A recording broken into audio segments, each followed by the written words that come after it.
Saturnus. Stellarium is costing 30 million and the Saturnus is costing 16 million. So this is considerably larger. You can see it has 22,000 in firepower. This is an extremely large and big ship. Both of these ships are built by Suzu, and she also recorded this for us because obviously my computer can't host this battle.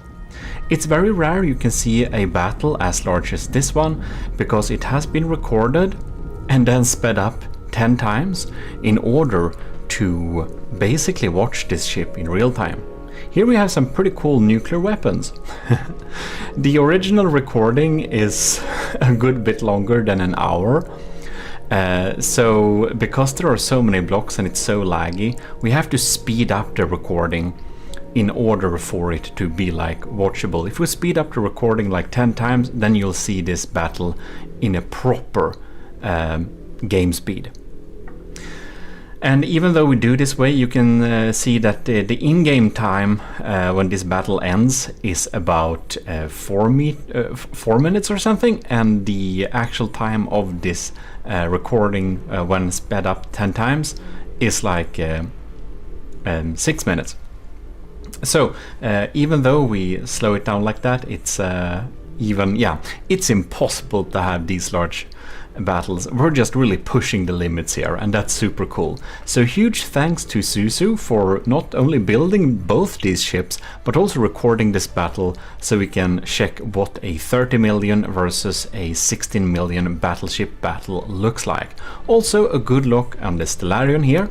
You can see it has some pretty cool interiors. Now I will say one thing, we have seen a lot of screens and a lot of lights in this build. I would probably have less lights and turn off all those screens. That would greatly help with performance. So that's a little tip for you, Suzu. In any case, here we can see a cut-through view of this ship. It's quite gloriously thick.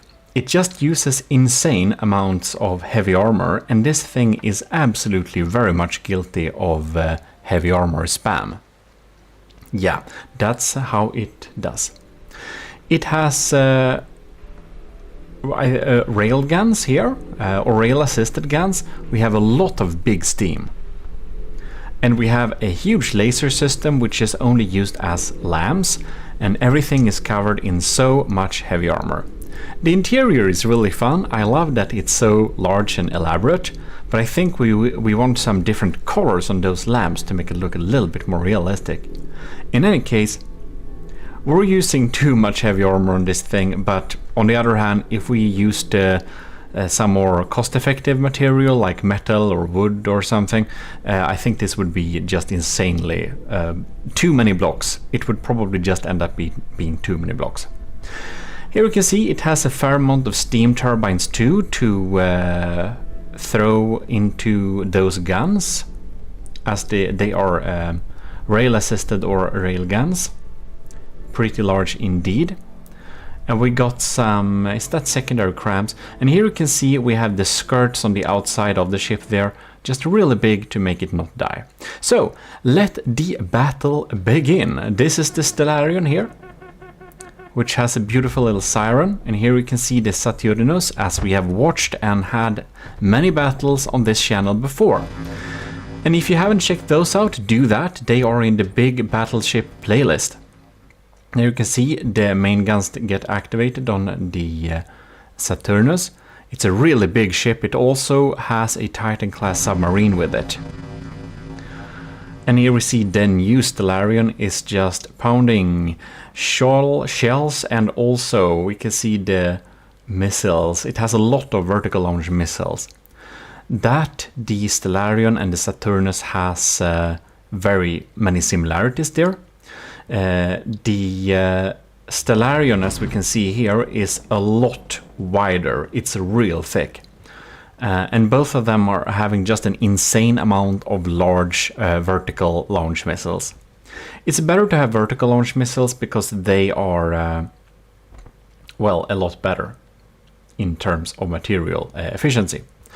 Now, they both have lasers. I did forget that. Sorry for saying it wrong. I thought it was only for the lambs, but now I remember it's they both have offensive lasers, which is a good thing to have too. But you can see it has some black lambs pumping out there and destroying a lot of the incoming shells.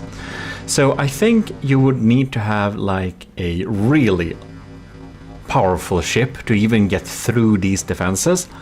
You can see all the anti-missile missiles just streaming up there and all the lambs there. It's insane. Having this amount of anti-missile missiles and lambs is probably not worth the cost, but it will make sure that only extremely powerful ships will even be able to scratch the surface of this. Now, as you understand, hearing from the difficulties of even recording this thing that Susu did, and we sped up afterwards to be able to provide his commentary, this game isn't built for battles on this size. But it is really fun to do it anyways, since it is possible.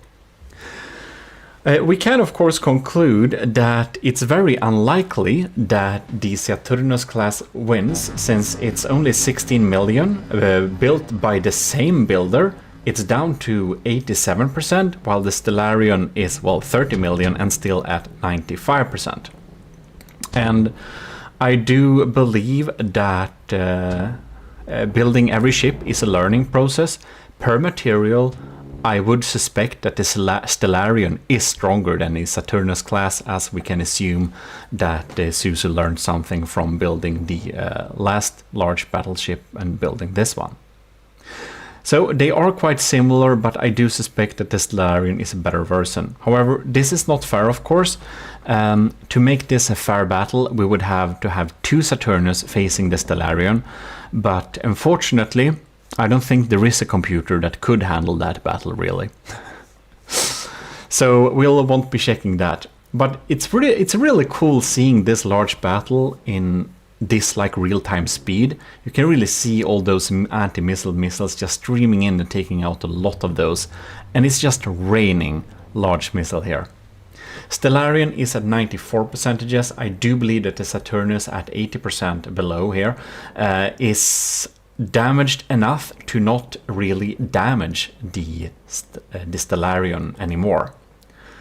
So we can see it's starting to have a very few blocks.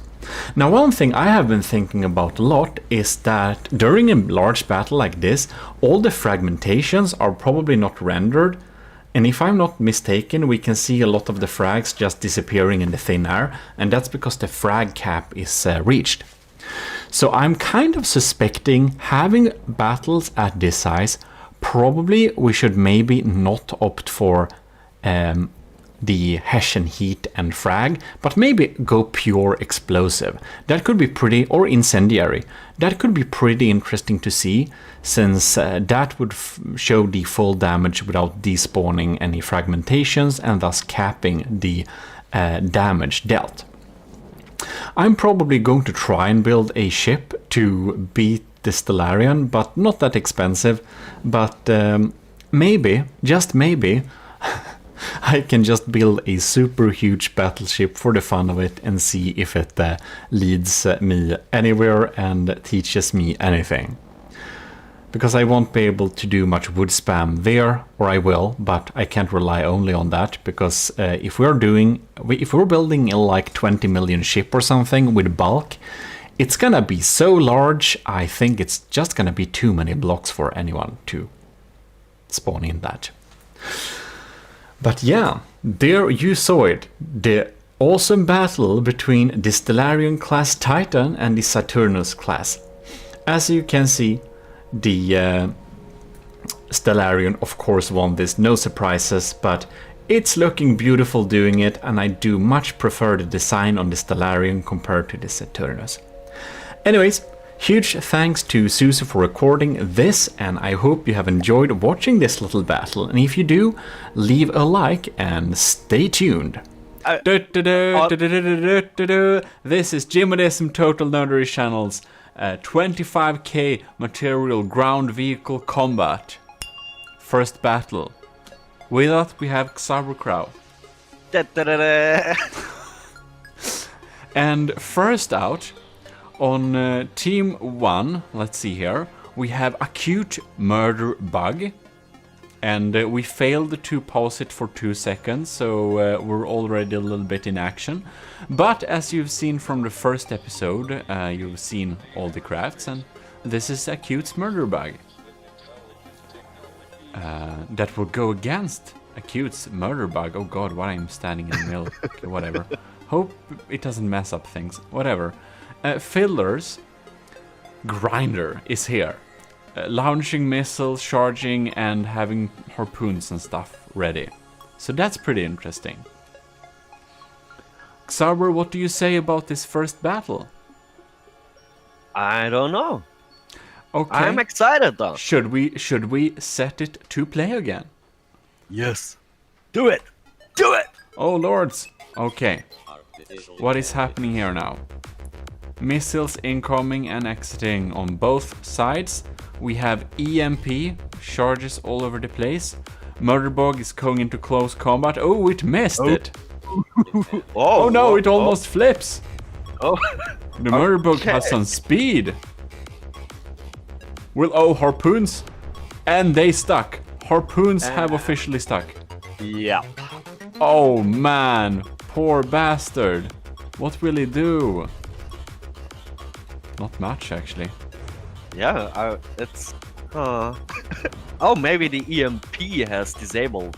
Yeah, maybe the EMP messed some things up. It seems it cannot grind on the enemy. It seems indeed. That sounds very wrong, though.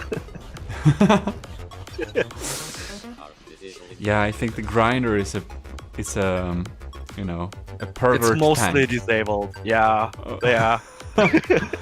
They are kind of dance. I was going to overplay it, but you actually said it.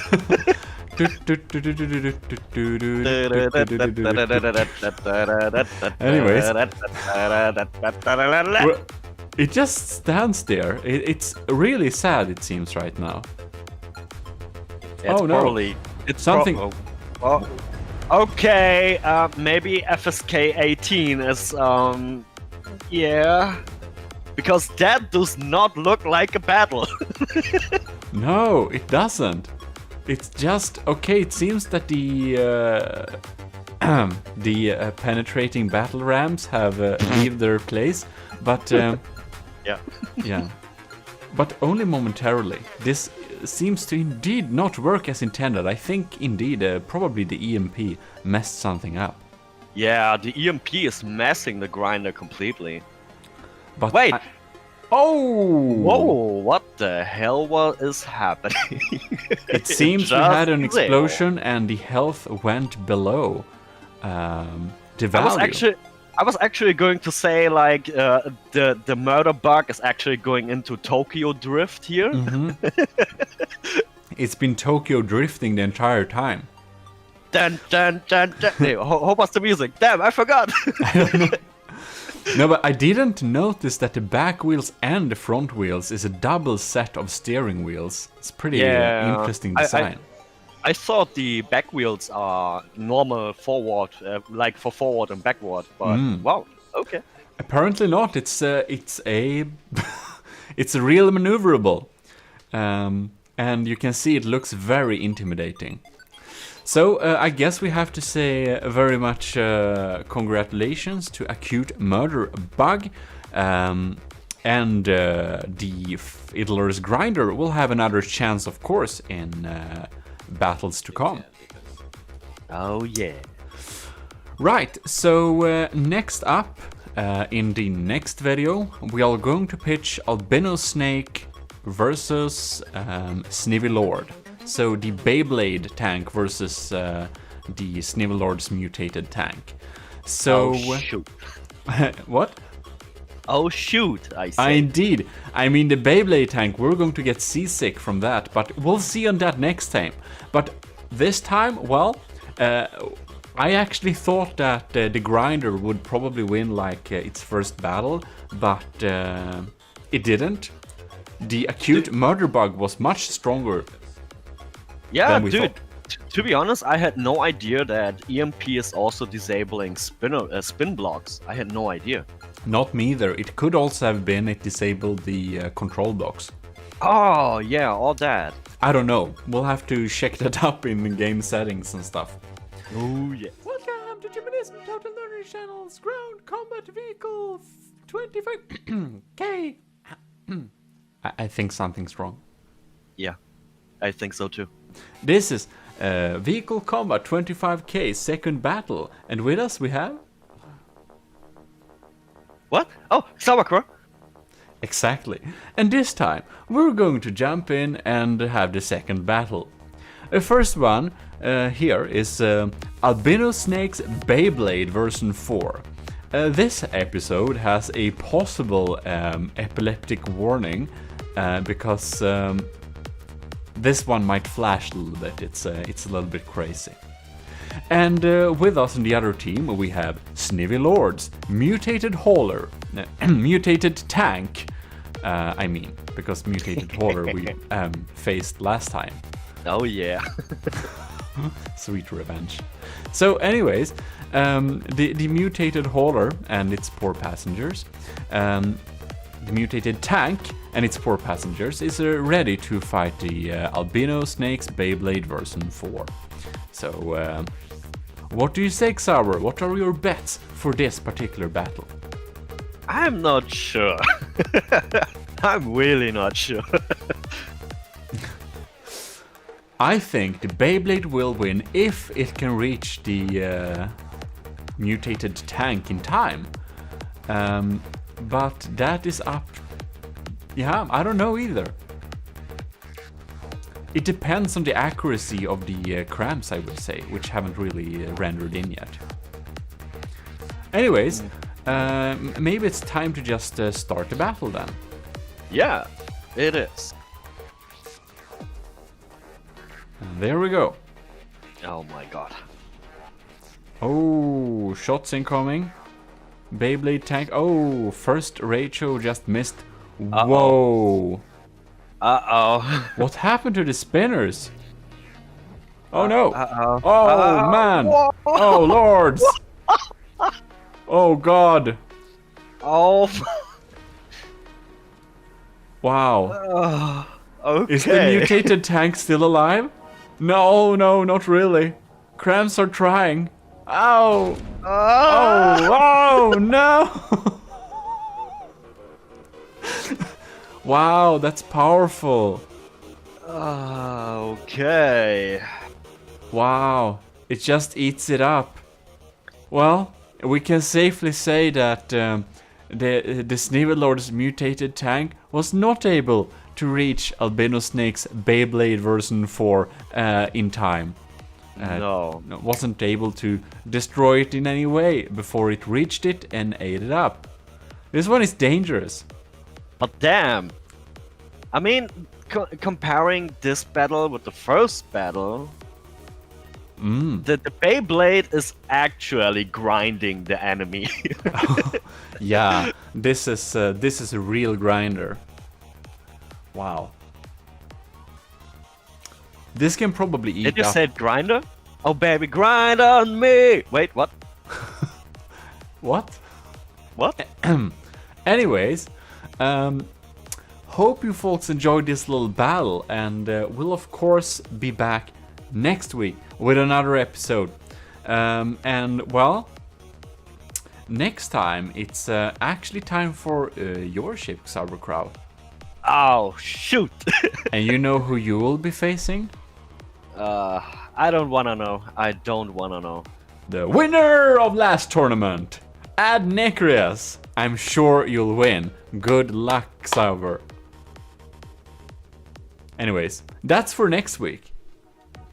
My face expression at the moment is actually like very Warhammer orcish, like what? So, anyways, thanks a lot for watching. This is GMODIST and Sauerkraut. signing out. See you next time. Enjoy your cigarette, Sauber. Yokoso, minasan. Kore wa hentai terebi desu. Ha! Nika! Nika! Nika! Welcome indeed, this is Ground Tournament. As you may not notice, it's on rollers. Xarbrocrow's beautiful build. Can you just tell us what this is? It's the Going Mary. Mimic The Mary, King of the Glorious. Mimics. Yes? Yes.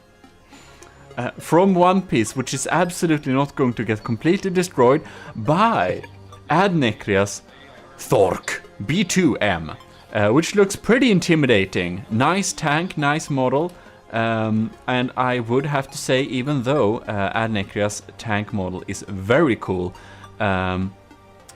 your ship is cooler, even though it's kind of a tank ship something. It's cooler, but I highly doubt it will win. But we won't know yet, so of course we'll need to start a tournament to see. What do you say? It will win. Because hey, Luffy is on board there. You know, you did not hear him. He's calling for meat.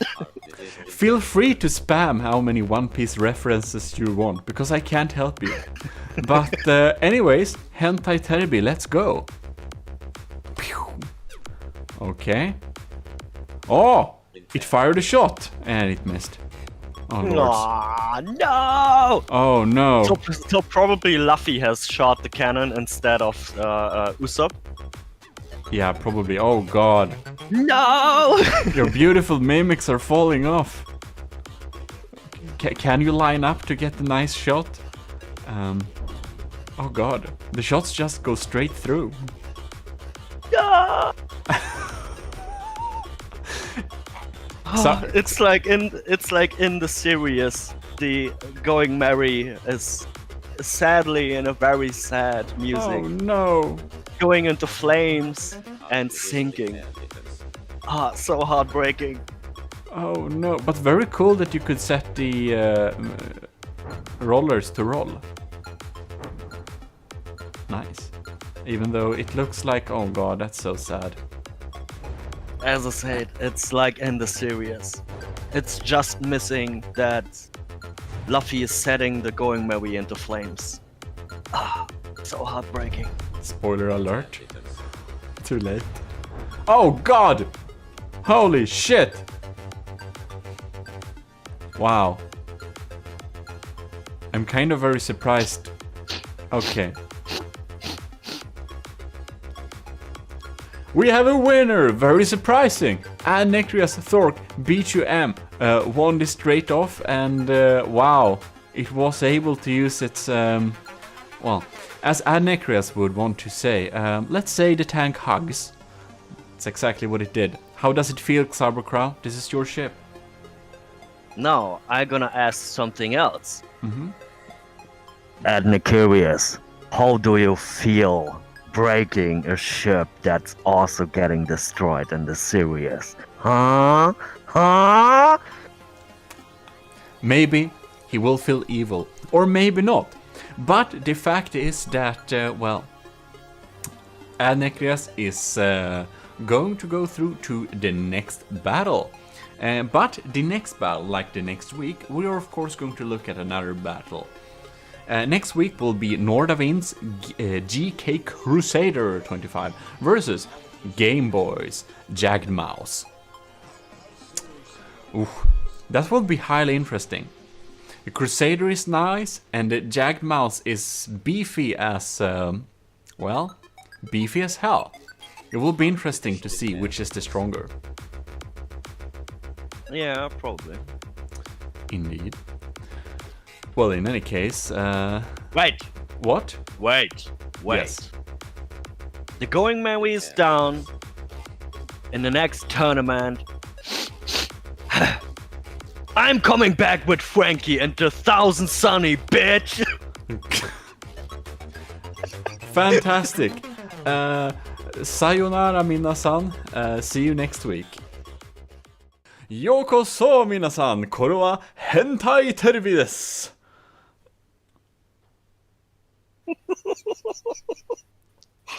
Sorry, can we redo this? So, with us today we have... I am Xarbrocrow. What? You're not a real Xarbrocrow. Give me back real Xarbrocrow. No, I am the weird one. You look as boxy as the Mauser tank. Come on. No, I am not. Okay. Anyways, this Wait, time... what are you? What are you? Hey, wait! Why you are sitting there? Get up there! Wait, I am Sauerkraut. No, you're obviously not.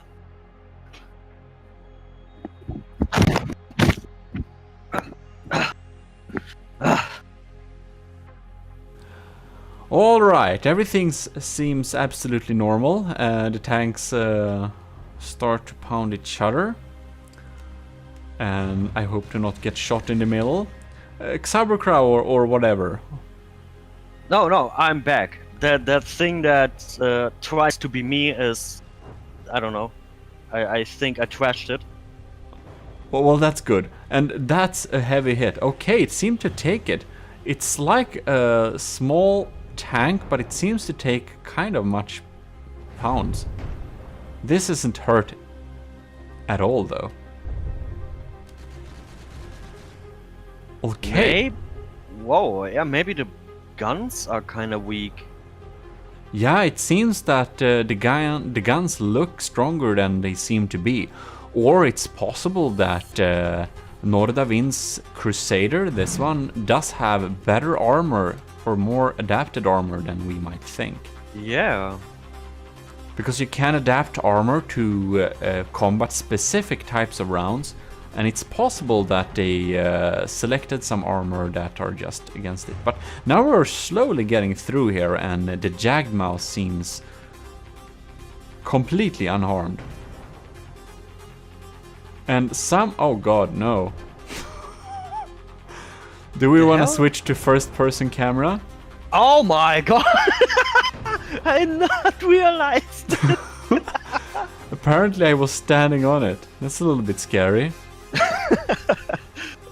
It is. Well, I can stand here instead, a little bit offset the screen, and we can continue the battle here.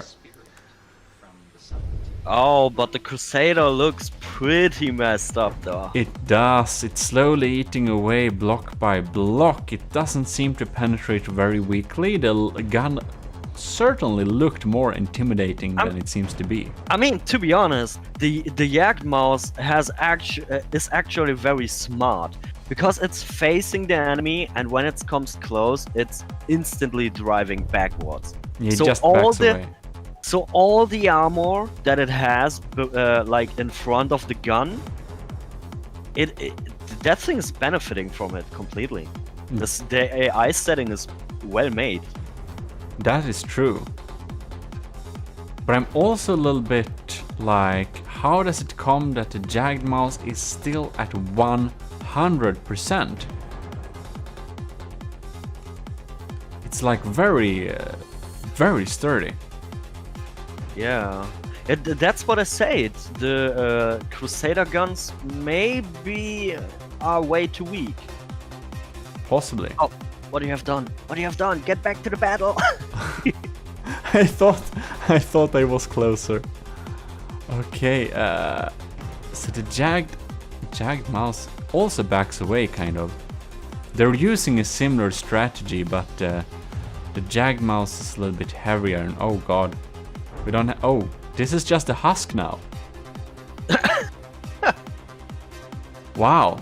54% health. It's not going back. Is it done? Oh, it's definitely done. The AI got destroyed. Yeah, I think it went below 55% health for too long. Yeah. Yeah, probably. AI was dead too, but wow. Jagged Mouse is barely even hurt.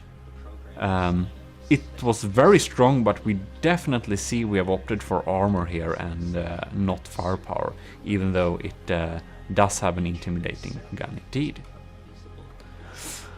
Well then, very interesting. So next battle, we are actually going to pitch in Fate Ori, with a very long name, which we'll pronounce then, against Acute Murder Bug. And this time, we're going to take our old winner, Acute Murder Bug, which is over there. I'm sure you won't you won't forget this face. Look at it. Look at him. Look at him. It's dangerous. I can just still remember how he was drifting. Yeah, it's the official around Tokyo grinder. And this time, the Acute Murder Bug will face Fate Ori PZ-15 dacht 30 cm Panzerbewehrkanone 7 105 ton Panzerkampfwagen 15 aus B-ducts, as you can see. So, was my pronunciation correct? Yes. Yeah, probably. Let's just start this battle. Fantastic. So, the Panzerbewehrkanone Panzerkampfwagen Dachts is keeping its distance. A volley of missiles is incoming. We have decoy missiles going up in the air. Murderbug is Tokyo drifting as it should and going into close combat. Interesting. EMP is running everywhere. Seems that the Murderbug's EMP is highly efficient. It goes behind. The turret is indeed quick enough to keep track with the crazy Murderbug's drift. Whoa, we are, oh god. It looks like the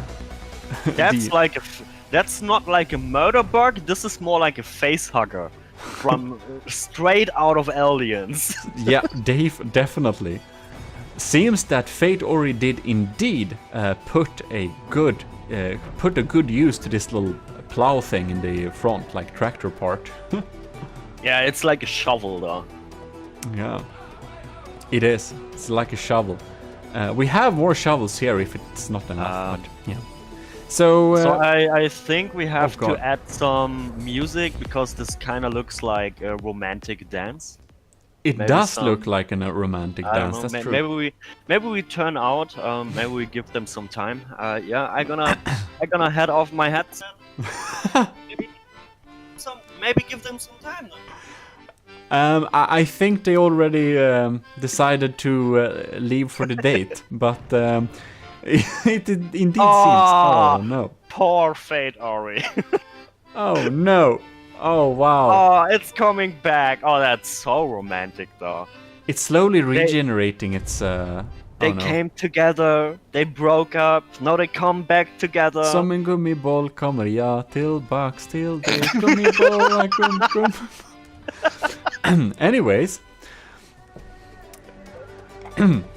Very nice. So it seems that usually the murder bug has a. Oh, what? Wait, oh? No. Are both AIs dead? What happened? I don't know. The murder bug usually likes to keep close, but it seems that the engine for the murder bug is out. Maybe it's depressed because it's leaving. They break up again. Yeah, I think Fate Ori's Dachts declined too many dates. It seems that the acute murder bug doesn't want to go. Poor murder bug. Oh, it's back! Oh, he is not giving up. Never gonna give you up. Never gonna. So, oh wow, that was fast. Wow. Don't underestimate the murder bug. Look at this face. From it looks, because this is more powerful than we expected. Oh yeah, it is. It really looks like the murder bug hit a sensitive spot on Fate Ori's no, tank. That sounds so wrong. Maybe we should just. So are you actually saying that the Panzerabwehrkanone just actually had an orgasm, and that's why he exploded? I don't think that's how they are supposed to work. I think this looks more like death. Maybe we shouldn't like think more about this subject and just say welcome back to like next episode, next battle, and thanks a lot for watching. Do you want to get shredded and die by a Beyblade?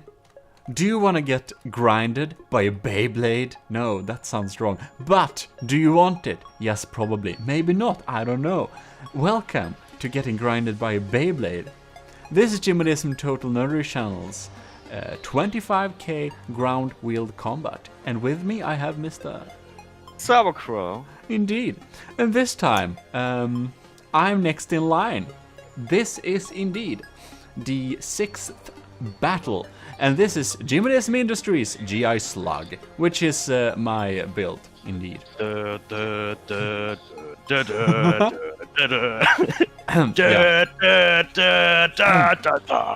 I think... So, it mainly has missiles, which you barely see, but it also has some barrels for show there. And hopefully it won't get grinded, but I don't think that these kind of things will protect me very well from the Beyblade when it comes close. Because Albino Snake's Beyblade version 4... Yeah, was pretty... What? You hope? Have you seen what happened to the Mew Hauler tank? Yeah, the mutated hauler seemed pretty strong, but it got completely shredded.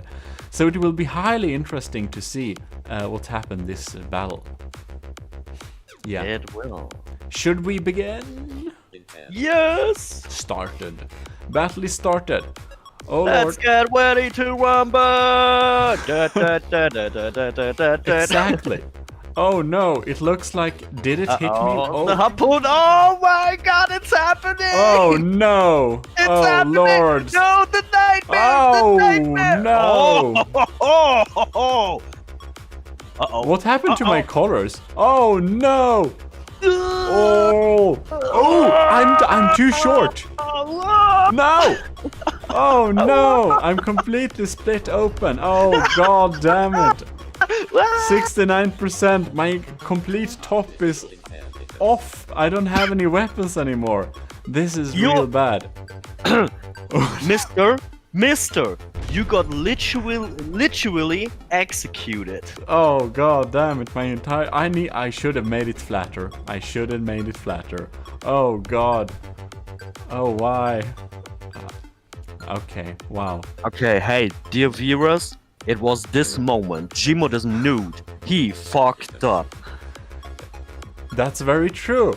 Albino Snake's Beyblade version 4 does indeed win this battle as well. GI Slug is completely wasted. Wow. Man, I gonna tell you, this thing is going to win. Wow, I actually thought it would be able to kind of, I don't know. That's what I say the whole time. Melee is so stupidly OP. Well, maybe it is. We shall see. We shall see what happens. But wow, I completely lost that one, so that's pretty interesting. Hey, at least you did 2.1% damage. Wow, very impressive. And indeed, we are continuing the battles. This is the first of the losers rounds, sad losers. And this is your ship from that dirty Chinese cartoon. What was it called? One Piece. Anime, sorry. So, let us indeed start this. We'll have Sauerkraut, Mimic Mary, King of the Mimics. Beautiful. Nika! Niku. But anyways, this is Snivy Lord's mutated tank, which lost against the Beyblade, which I lost against also last round. Very sad. So we will indeed see what the mutated tank can do to Mimic Mary. Should we start this little battle? Yes. Then we do. Oh wow. Oh, shots incoming. Oh good. Gods. Oh, it didn't hit. Lucky you. But it seems... Was it enough to stop it dead? No? I don't know. Anyways. Mutated tank is coming in closer. Oh god, what? It lasts for 23 seconds. It seems we hit some weak spot with the frags there. Snivelord, how you feeling being part of the murderers of this glorious ship, huh? I'm sure Snivelord is very sad. Anyways, it seems that wow, yeah, like, yeah, Zorik Sauber. It seems that wow, you're out of the tournament. I don't care. Lost in style. Mission accomplished. Yes. You lost the style. That's true. If you want to have a better look on Xarbukrow's beautiful build, which is total crap in combat, then you can check out the first episode of the tournament where we go through all of the builds in detail. So anyways, we'll be back next time. This was a little bit shorter than we would have thought, but yeah, that's life sometimes. Yeah. Fiddler 455's Grinder. Oh, Very baby's nice. grinding on me again. Oh, sorry. Versus Nordavin's GK Crusader 25k, which lasted surprisingly long since how small it is. Pretty powerful armor there. But will it be able to disable the Fiddler's Grinder in time before it gets close and grinds? This one has a real nice face too, like a really, it looks like a crab, kind of, or something. Yeah, it does. Grinder, powered by Jordan Peterson Crab, or something. Anyways, let us probably start this tournament, shall we? Yes. Do so. It started. Oh. Fire incoming. Missiles incoming. Oh, wow, lords, that's some powerful EMP shield disabling stuff. Oof. Oh, Grinder is getting close. Seems That escalated very quickly. Oh. Oh, lords. No. No, it's not really okay. Wow, okay, it doesn't. Huh? What? Nani? No? None? It isn't able to stick. It seems that the Crusader doesn't even see the enemy. And now it gets hooked. Oh, it gets hooked by the Grinder. Oh. Looks like we're going for a date. No. Again? Oh, come on, stop that shit. So anyways, it seems that wow. It seems that the color disappeared again. I don't know why. Anyways. Yeah. That's probably fleet colors, isn't it? I don't know. I don't know either. But the Grinder really needs to be turning a little bit quicker, because what is it doing? It's just increases distance. But it's all fine. It seems indeed that the Crusader doesn't even see the enemy. Maybe the turret itself is disabled like EMP. I think so too. And we also have like a anti-aircraft cannon going on there, which is deal some damage constantly. Okay, it seems like it's finally getting into battle here. Looks like the Crusader has a very sad time. Nope. Nope. Oh well, we'll see what happens here then. I don't know. I feel sad for this battle. It feels sad. Yeah, it feels sad. It's just like I'm feeling bad for the Crusader. It's just like doot. I don't know my surroundings because I don't have a. Oh wow! Oh no! It's like I don't have a wireless snooper, so I don't know what's behind me. And the Grinder is like doot. I wanna go close, but I can't because I miss. That's basically what's happening. Yeah, the Grinder is like a drunk driver. Yes, don't drink and drive. It will be like Don't this. do this at home. But I like the missiles are slowly eating it away. So it seems that the missiles are keeping it at bay, so it won't like regenerate at least. Do we have him? Oh my god. I was about to call the harpoon missiles tentacles, but I won't do it. Oh no, don't do it. Okay, we are getting dark. Let's turn the lights on. Oh wow, it looks like the drills are finally having its intended effect. Finally. Wow. Oh wow, okay, I think the Nordavind's Crusader seems to be very much out of this battle, this tournament. It has some valiant battles there, but oh, it got shredded. Shredded indeed. Like this, on top. Shredded on top of the grinder. So, well. Oh man, we can't help it.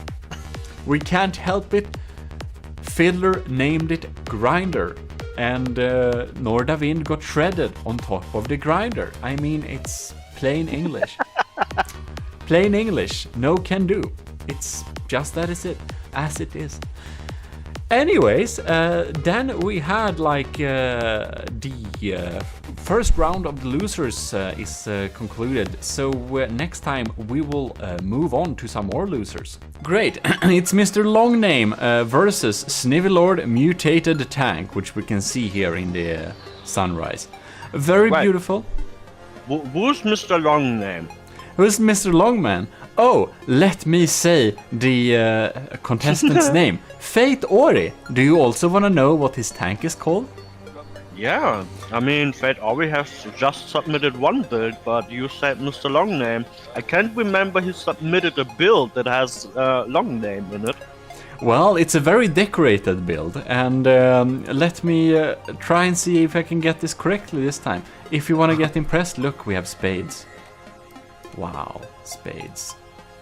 Anyways, Fate Ori's PZ 15 30 cm Panzerkanon 7 105 ton Panzerkampfwagen 15 aus bedacht. Pretty good, yes? That was better than last time. Maybe I'm slowly learning. And this time it will indeed face the Snivelord's mutated tank, which we can see above there. Very many barrels. Let us go close and you can see it in proper perspective. Should we start this beautiful little battle? Do it. Started. Oh. Missiles are... Oh, well. Seems that the mutated tank is also surviving most of the damage so far. I think this will be a pretty even battle, to be honest. What do you think, Sauber? I think so too. You think so too? I see. We will see indeed if it's even or not. Will be highly interesting.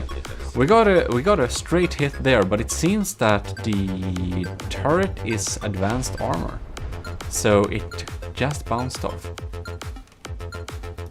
Eating my food with some tasty paprika cream. Oh wait, we are recording. Sorry. We are recording. Didn't know you were eating, but that's fine. Oh wow, that's... Yeah, okay, seems that something does the missiles not so accurate. The crams are pounding on, but will it be enough? Seems that Fate Ori's Panzerkanon Panzerkampfwagen hasn't fired in a while. I wonder what happened. EMP. Did you remember when I said this one battle was very sad with the grinder? Dude, yeah. This match is even more sadder. They just stand I mean, there. look at this. It's just like... depressing. I mean, everyone on the shares be like, do something! Come on! Fate Ori, wake up! Dachts Panzerwaffenkanone, what are you doing? Reload your guns! Oh, looked like the turret waked up. Maybe it was just EMP'd. I don't know. Probably. But it seems that it doesn't know where the enemy is. Nope. It doesn't have a barrel anymore now. Well then. Crams work pretty well without barrels, but I'm not sure about APS. Huh? Advanced Projectile System. Advanced Cannons they're called now. But I don't think the cannon is working very well anyways. Seems that some EMP got through and did some proper damage inside there. But wow, Sneevy Lord's mutated tank is has a little bit problem with knowing where the enemy is, it seems. Yeah, this is a little bit depressing. Eating my Come food. on! This battle is going nowhere. It really isn't.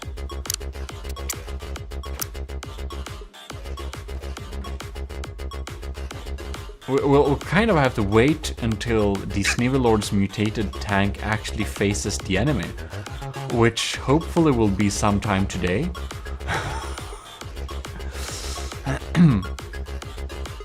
Oh, look, yes, maybe. It does have cameras in the front. Oh, yes, we're back online. We're back online. Oh! The front-facing cameras finally saw the damn enemy. Took some time, but now it did. And we are aiming.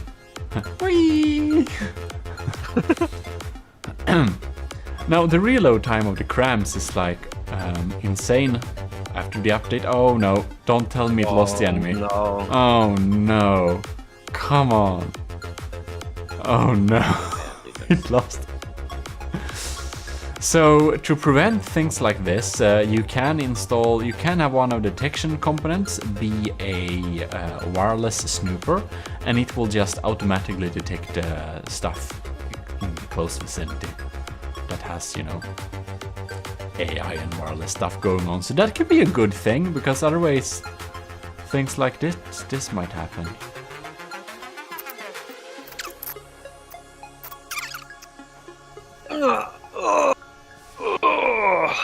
Oh, 7 in the morning. Oh wait, the battle is still going on? Oh yeah, the battle just continues. Seems that Sneevy Lord's mutated tank has maybe returned. Even Fate Ori's tank has almost regenerated. It almost has a barrel now. So maybe it will actually be back online. Who knows? We'll see. I mean, we'll see. There's plenty of time. Well, that's some shots indeed. Didn't do much damage. Wow. Interesting. So, will it lose track of the enemy again? No. But Sneevy Lord is at 100% again. Wow. This armor is pretty good, it seems. Just did so little damage. I wonder if it just has no ammo. Can it be possible it doesn't have any ammo? Let's see here.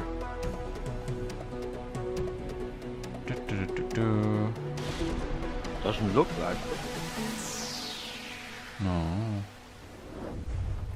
Oh, and we have missiles incoming too. But the turret, is it waking up?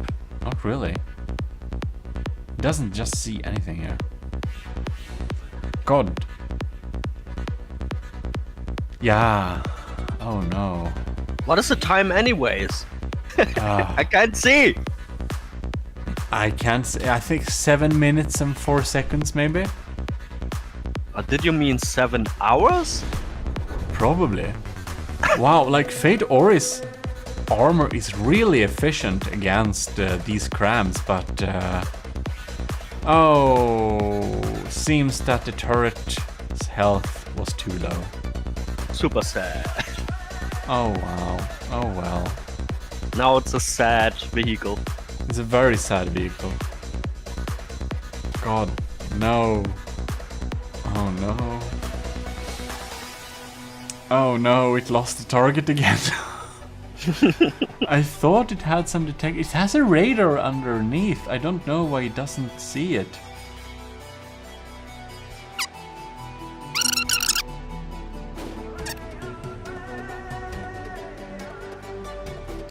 Can we actually can we actually play the smallest violin we can find? Because this is one hell of a sad battle. Well, probably have to search. Now, it looks like it's getting chased by a bulldozer. Yeah, but we are over 10 minutes. We're over 10 minutes, and yep. Fate Ori's tank is not likely to regenerate its turret and get back firepower since it wasn't able to repair its turret under all those times that Snivelord's mutated tank were sitting and chilling by. So there we have it. I think we can indeed conclude the winner of this battle to be the Snivelord's mutated tank. Oh yeah. Fate Ori's Panzerkampfwagen is in a very sad state, and it doesn't seem to be dealing any damage anytime soon. It doesn't even have a melee option. So there we go. Hopefully the saddest battle of the entire tournament, but we can't promise about that. I mean, it went hours. I was actually able to take a nap. Great. And eat. You were able to finish and your eat! meal. Amazing. I was able to finish a world day! That's very true. Wow. So, do you think this battle has been interesting so far? Yeah, I was very excited for it. Well, anyways, Snivelord lost contact with the enemy. I don't know why it isn't... Why it's blocked? I don't know. Is it the AI? I don't understand what's not working because it has an extra detection system going on there.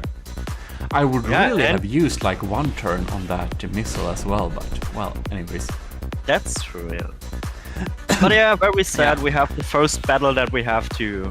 Just prematurely, and we even went over 10 minutes, but you know, Fate Ori hasn't gained any more health really. It's, you know. Yeah. Oi? GMODIST. Oi, buddy. We are recording. We are live, dude. Well, never mind. This is my opportunity. Okay, welcome to Total Illuminati's Excel Nuts. Haha. I'm taking over. Oh shit. Okay, now I'm here. Yeah. You're the Xubber? Yeah, I'm here. You already started recording? No? Well, that's very nice.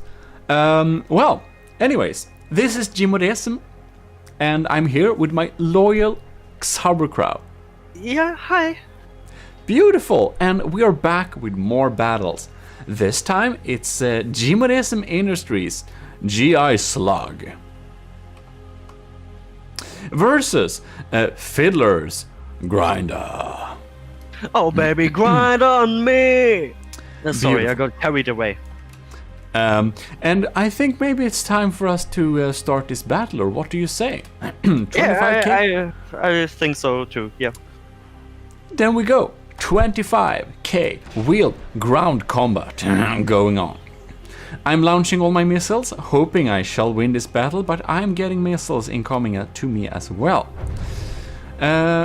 Okay, and I'm of course hoping that my EMP missiles will be able to disable the grinder before it gets too close, but it seems that it is indeed getting a little bit too close. Oh lords! Ooh. That's some damage. Oh lords. Oh, it's grinding on the side. It seems we have started to dance. Oh, yeah. Thank you, crams. They're not very powerful, but they do some damage. That's really beautiful. Okay. So my strong point on this craft is my missiles, which is a mixed frag, EMP, and high explosive in a terrible mix. I don't exactly know what missiles the Fiddler used for his grinder, but I know that they are partly EMP at least, because I get some EMP damage there. Alright, so we're spinning around here, and seems that the grinder is looking for an opportunity to turn a little bit quicker, but it seems to be doing some drifting. The missiles... So technical stats-wise though, grinder is a little bit more health than I, 99% versus GI Slag, which is 96%. So it will be highly interesting to see if we can turn this around or not. I think this will be pretty interesting. And I think that the anti-air cannon on top of there does... Oh lords. Uh-oh. Oh no. Oh! Got hit by the drill in front. But it didn't stay, okay.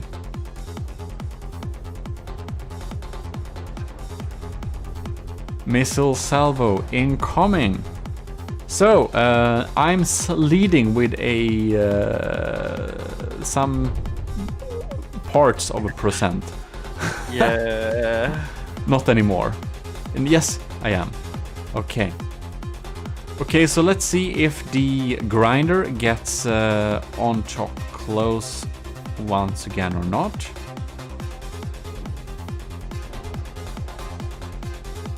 Doesn't seem so. Oh. What happened there? I don't know. That grinder's movability, it's poor.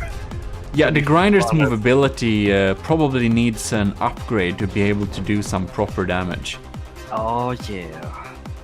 Otherwise it will just rotate around the enemy here, like this. You spin my hand, na na na. That's exactly what it feels like. It somehow it feels a little bit like the grinder is helping my tank to turn. Yeah. Because my movability is a little bit poor. Okay. Seems that the 89%, so the grinder is a little bit below. Let's see if it will be able to turn around and wreck us with its drill in front. Because it seems that, like in the earlier battle, some EMP missiles seem to have really taken out... Oh, its turret went out! It really seemed to have taken out the grinder's drilling capabilities, but I don't know about this time. I've launched EMP missiles on it all day and it doesn't seem to affect its drill this time. Yeah, that's true. So, it's very interesting. It's almost drifting. Almost.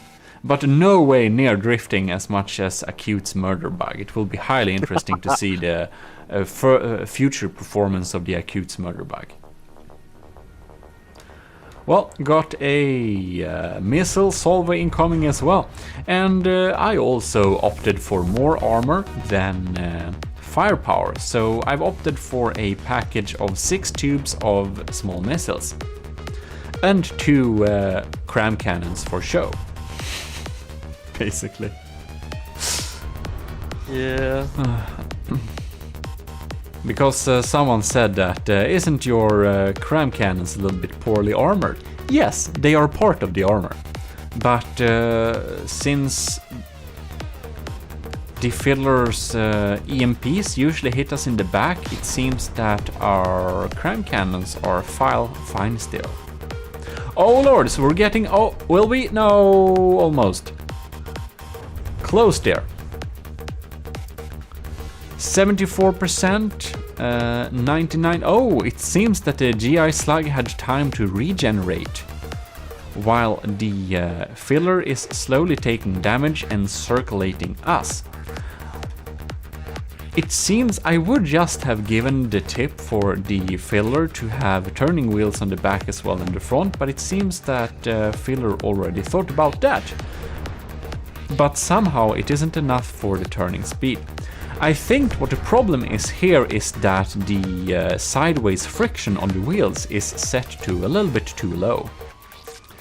Yeah. Oh. Yeah, but that might be true. The grinder has stopped and... Oh! So there I go, fantastic. Looks like the GI Slug won against the Filler's Grinder. And this by taking out its AI by slowly and steadily pounding on its AI with EMP and stuff.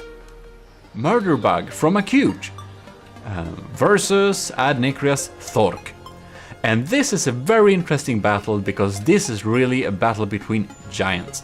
While Adnecreus did win the previous battle, the Acute's Murderbug has won all the previous battle it has been with. But Adnecreus has also won the previous tournament straight off. So it will be highly interesting to see if Adnecreus will be able to win this tournament as well, or if the Acute Murderbug is indeed stronger, faster, or better, or not. So with us, we do not have Xarocrow this time, but he will be back next week. Anyways, we should launch this little battle right now and see what's happening. So the Acute Murderbug does launch missile at Adnecreus Thork B2M. And let's see if they do anything. We want to see the hugging action of the Adnecreus Thork. Oh, we get in head-on collision. They did not activate. No, it broke off. It didn't activate and broke off. It's getting EMP'd totally. Oh lords. The Acute Murderbug is more powerful than one would expect, and the Thork tried to slam it, but it didn't go very well. We do get some nice lineup shots on the Acute Murderbug's hull there, but man, does it not matter very much, because wow, it already eaten up some of the wheels on it. Oh wow, that was unexpected. Adnecreus Thork did shoot off the turret of the Acute Murderbug straight off. The battle is not concluded yet because the Murderbug has some pretty heavy melee combat. One would not expect it, but it's pretty quick. Question is, it also has missiles. Will it be able to take it out? The Acute Murderbug is at 98%, while the Adnecreus Thork is at 84%. So technically, the Acute Murderbug is in the lead. But we should see missiles are incoming, but the turret is indeed still functional from the for the Thork.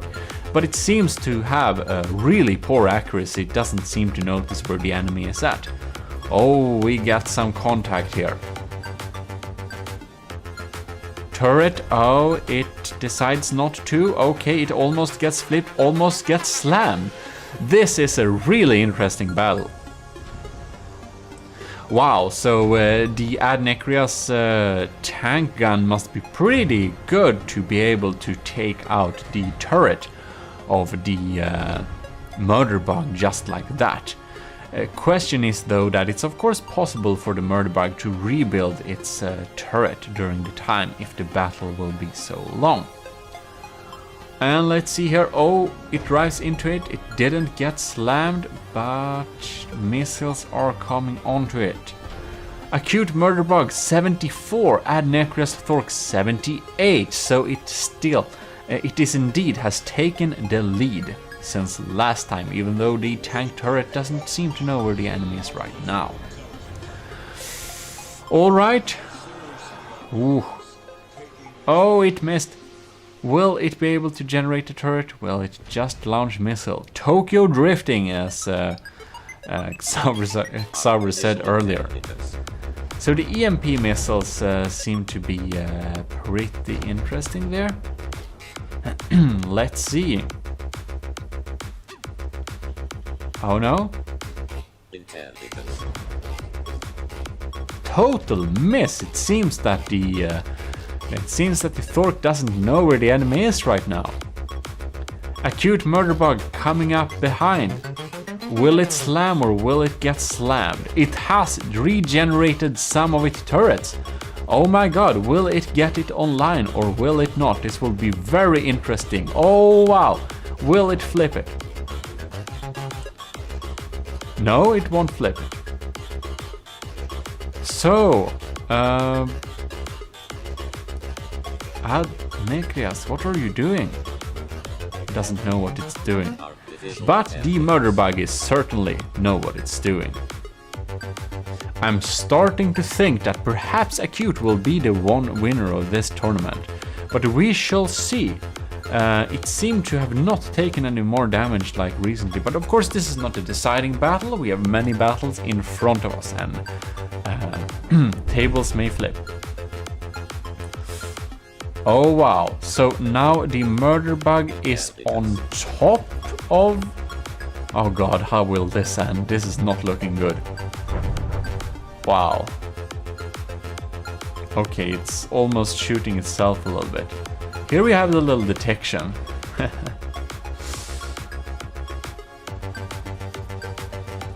It tries to slam it, but it's not there. Oh, wow. Well, this is definitely a little change here. Oh no, it gets around. Will it get slammed? No, it just barely survived that. Oh god. Look, Adnekrias Thork turret is now offline. It's completely gone, wiped off. While the Acute murder bug is almost has gotten back its turret. So this tournament is limited to 2 repair bots per vehicle. So regeneration takes place, but it's pretty slow. Oh, let's see here. The slamming arm is now gone. Adnekrias Thork is down at 50%. It's down. It is down. Acute murder bug took out Adnekrias Thork. Very impressive armor here in the front. Very impressive armor overall. This is wood and steel mix. Very interesting. But I must say that the Adnekrias tank turret was very impressive to have been able to take out the Acute murder bug's turret straight off. Smart of Acute to have an auxiliary missile setup as well, of course. Always good to have. This is 25k ground wheel combat, the 12th battle between Albino Snake, Beyblade version 4 we see here in Game Boys, Jagged Mouse. With me I have Mr. Sauerkraut, finally here again. Beautiful, beautiful. Well, what do you say? Well, yeah, I saw the last video.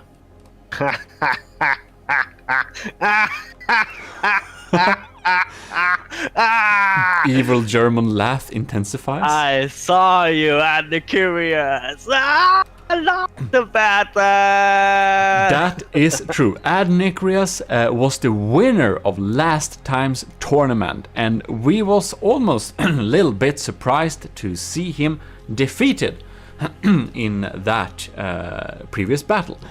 But we should say that Adnekrias still has a slight chance to win, because Adnekrias will have a losers bracket double elimination, and I will actually be facing Adnekrias.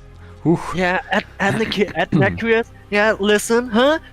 That's what you get, huh? For mocking my glorious going merry. That's what you get. So it's called karma. It's called karma. No, like as any episode with Albino Snake's Beyblade version 4, you should probably know that there is a small epilepsy warning, because the Beyblade is crazy.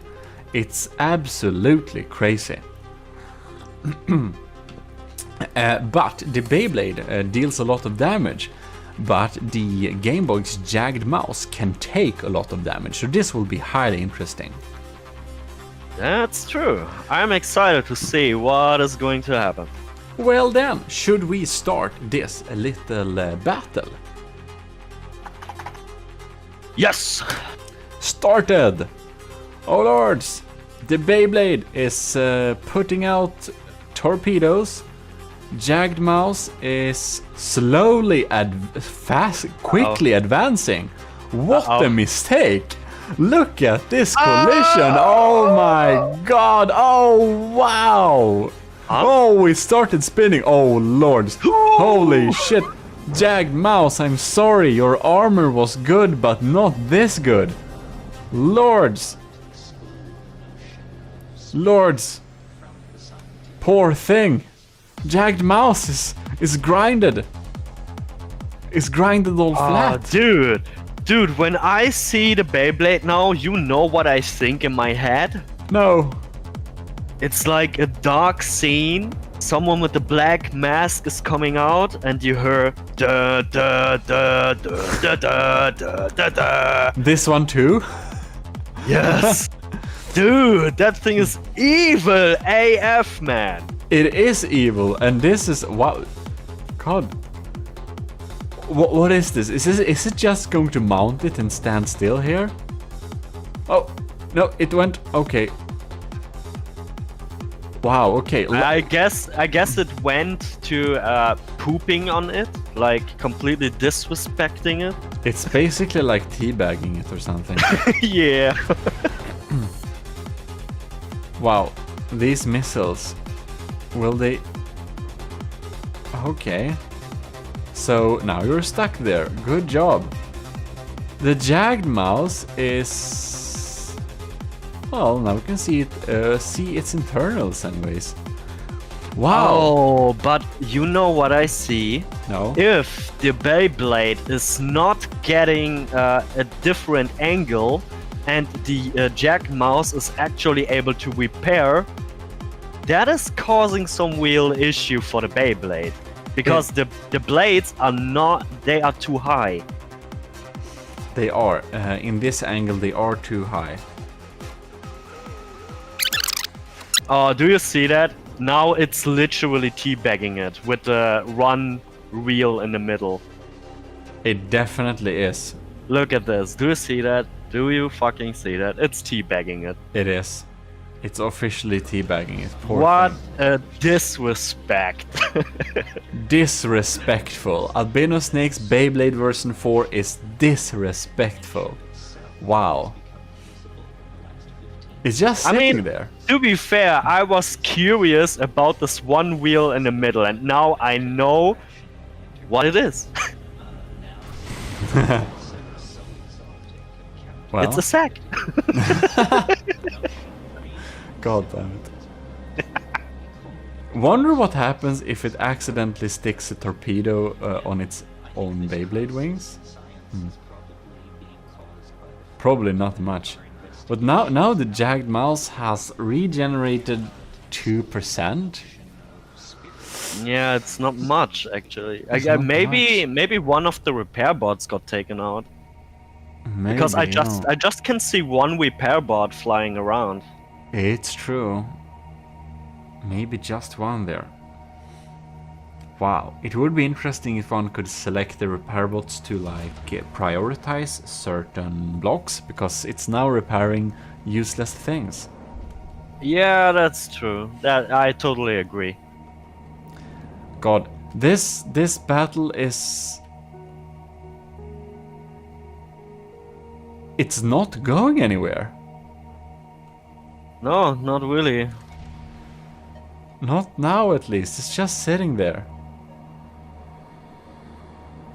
God.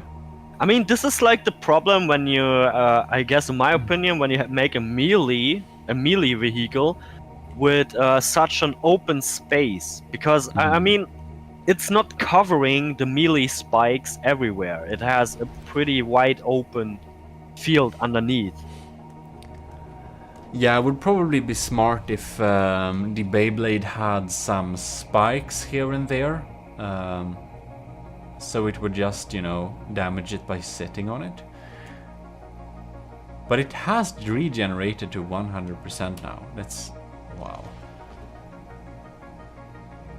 And now the jagged mouse is starting to build up its cannon tower, slowly but surely. God. Oh man, that blading makes me motion sick, man. It really does. Oh! A change naggle? Will it? No. It seems to almost be stuck inside the jagged mouse. Oh lords! It's no riding on top. Something happened! What the hell? Why? It's sitting on top. Oh man. What? It's just steadily, it's officially mounted. The poor jagged mouse. So, did we made actually a battle for, I don't know, maybe a Power Rangers, you know, like, so, like, do they transform now into something together? I hope so.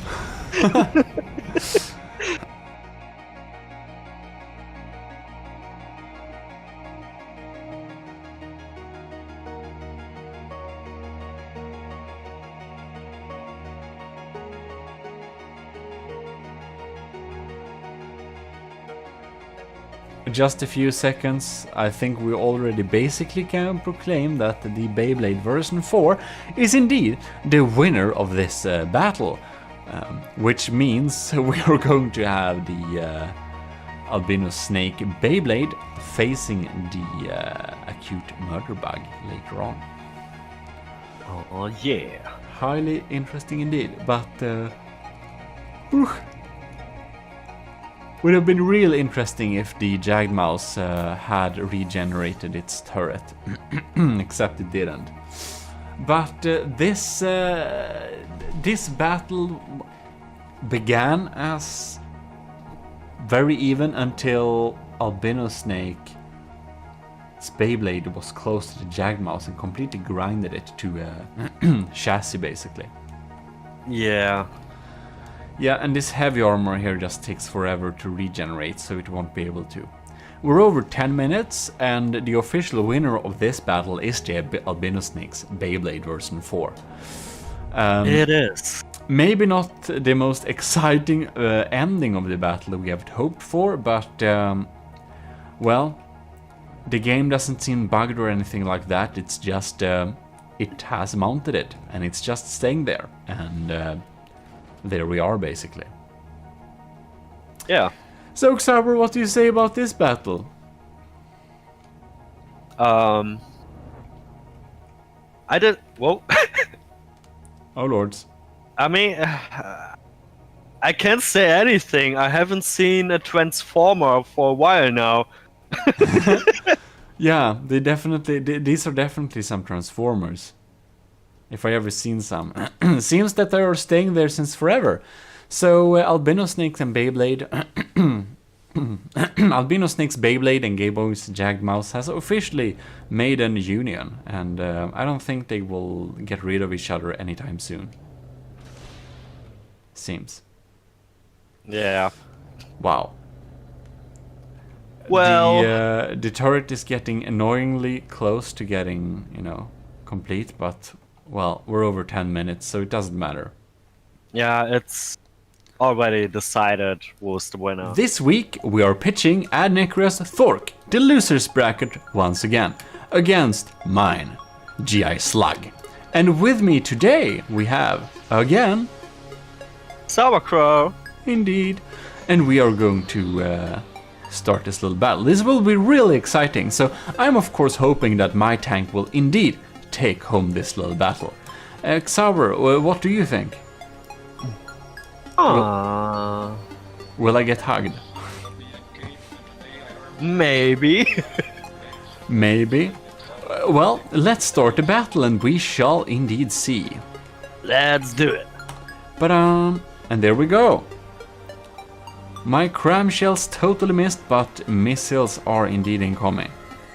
Now I know that the Thork has some really heavy shots going on there, since it did penetrate deep inside the murder bug. It shot off its turret straight off, so it's real powerful. Oh lord, am I getting hugged? Oh man, I think I'm getting hugged. Oh lords, this is scary. No, I didn't. Maybe the AI, maybe the... Oh! Ooh, evaded like a pro. Wow. Maybe my EMP stuff did something, I don't know. That was some dodging shit. Wow, or pure luck. Interesting. Yeah, okay, I think some more. I think it was luck. I think so too. Oh man! Whoa! That's a hard-hitting turret. Come on, missiles, take out this turret. Ah! No! Oh my Bam! God. We need to spy on his turret later. It's good.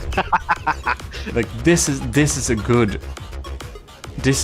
advanced cannon. Come on, tank. 95% is Necreas, while my slug is 92%. So he is leading technically. The cram cannons are completely dead, but they are basically just cannon fodder, so I can only rely on my missiles now. But it's pretty well armored. Bam! Wow. I'm kinda curious, why is the Thork not going to hug it again? I'm wondering so too. It's almost like it's damaged its engine or something. It's more like keeping a specific distance. Yeah, maybe it's just keeping a distance. That's weird. It is. I think it's inside the settings, to be honest. Oh lord, this is a little bit too interesting. 82% versus 92. It's pretty even, I must say. That was unexpected because Ad Necreas is a very good builder, so I take it as my tank is maybe a little bit decent, maybe. I don't know. It has lost before, but yeah. Oh lords, we'll see. Some explosions there. Oh wow. That's a heavy hitting turret. What's...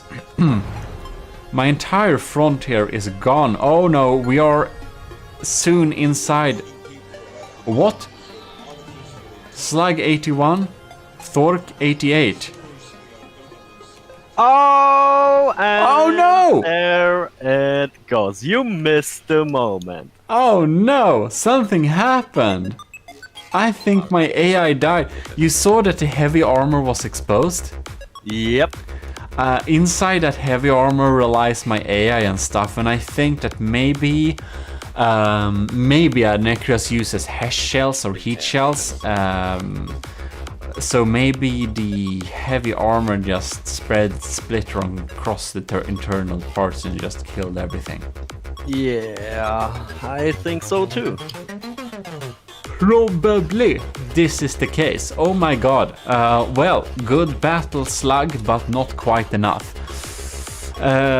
Congratulations, Necreas. The Thork did indeed win this little battle, which will make it qualify to battle against the Jagged Mouse or Snivelord's mutated tank. But we'll see which of them win the next battle first. Yeah, so, damn. Karma is again with him. Välkommen till der GMODISM total nörderi-kanal. Ich bin GMODISM. Xaberkrau. Ja. I can't help it. Jawohl. This is their... Anyways, we're on the 14th episode of our ground vehicle tournament. We are. And as you can hear, I also know German. What is this, Sauerkraut? What is this? What do you mean? This. It's a Jagged Mouse. It's a Jagged Mouse. Yes, as you clearly can see. All Germans need to learn the shape of the Jagged Mouse in school. We also have the 3-deck Snivelord mutated tank, which is very good for being all that wood. Kind of impressive. Well, what do you say? Should we start this little battle? Yes, do it. And we are online. Jagged Mouse pitching heavy shots. Missiles incoming. Cram volley missed. And are they going into close combat? Who knows?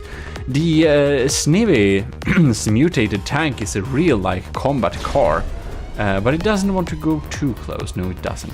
Jagged Mouse is just all backwards now. It doesn't want to get into close combat because it know what's happened. You know, it know what's happened if you get into close combat. You get grind, like poor thing became grind. Whoa! Wow. That was a good hit. That was a good hit. That's some heavy hitting crabs there. There is also 6 of them, which is something. But the front is a little bit sad on this one, so I think the auxiliary missiles is far gone. Oh wow! Stripping away that armor like a peeler or something. Like seeing this. The Jagdmaus is pretty shy. It is like, very no, shy. Don't come close, no! I'm kind of wondering why the Jagdmaus haven't done this in the... Was it the 13th battle against the Beyblade, or was it the last battle? I can't remember correctly. It was the 12th battle. Ah, yeah. According to the charts. So yes, I wonder so indeed as well, because wow. Will it be able to eat away? I mean, it penetrates deeply, I must say, but is it deep enough? Because there are pretty many turrets there. Bam! So of course the shield does deflect a lot of the battle damage, but this open hole here, like, oh my god. We're getting a little bit slower there though. The Jagged Mouse is at 78%, while the mutated tank is at 89%, so it seems to be a little bit higher in terms of health. Yeah. Oh well.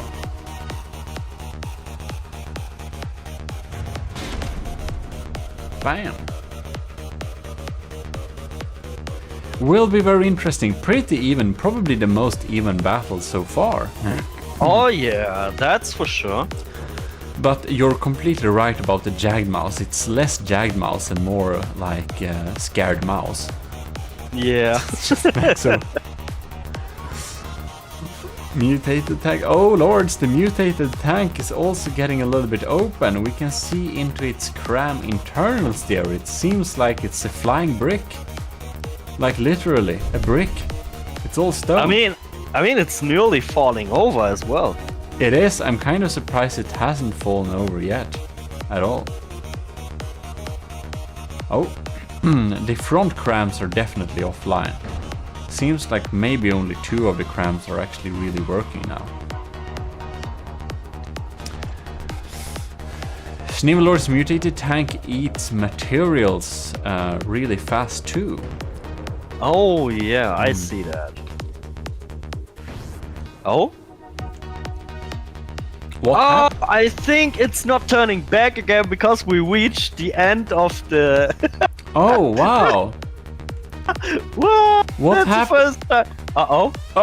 Uh-oh. Oh! No way, can this happen? Oh! Okay, now we have a problem. Like, how we decide now?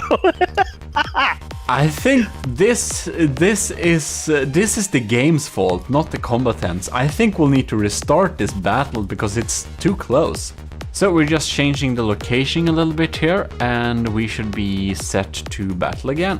Alright, let us begin the other battle. Another random location from Ashes of the Empire. We hope that the tank will not drive outside the map again, so... come on, yeah. Jagged Mouse, stop backing until the end of the world. Yeah, stop backing a scary mouse and be a Jagged Mouse. Stop being Scary Mouse and be Jagged Mouse. But man, it surely gets intimidated by Snivelord's mutated tank's crams. 6 of them to be exactly. Wow. The Jagged Mouse does what Jagged Mouses do. Let us hope we cannot reach the end of the world anytime too soon. Oh wow. You just slow-mo again? No, I didn't. It's automatic if it's slow-mo.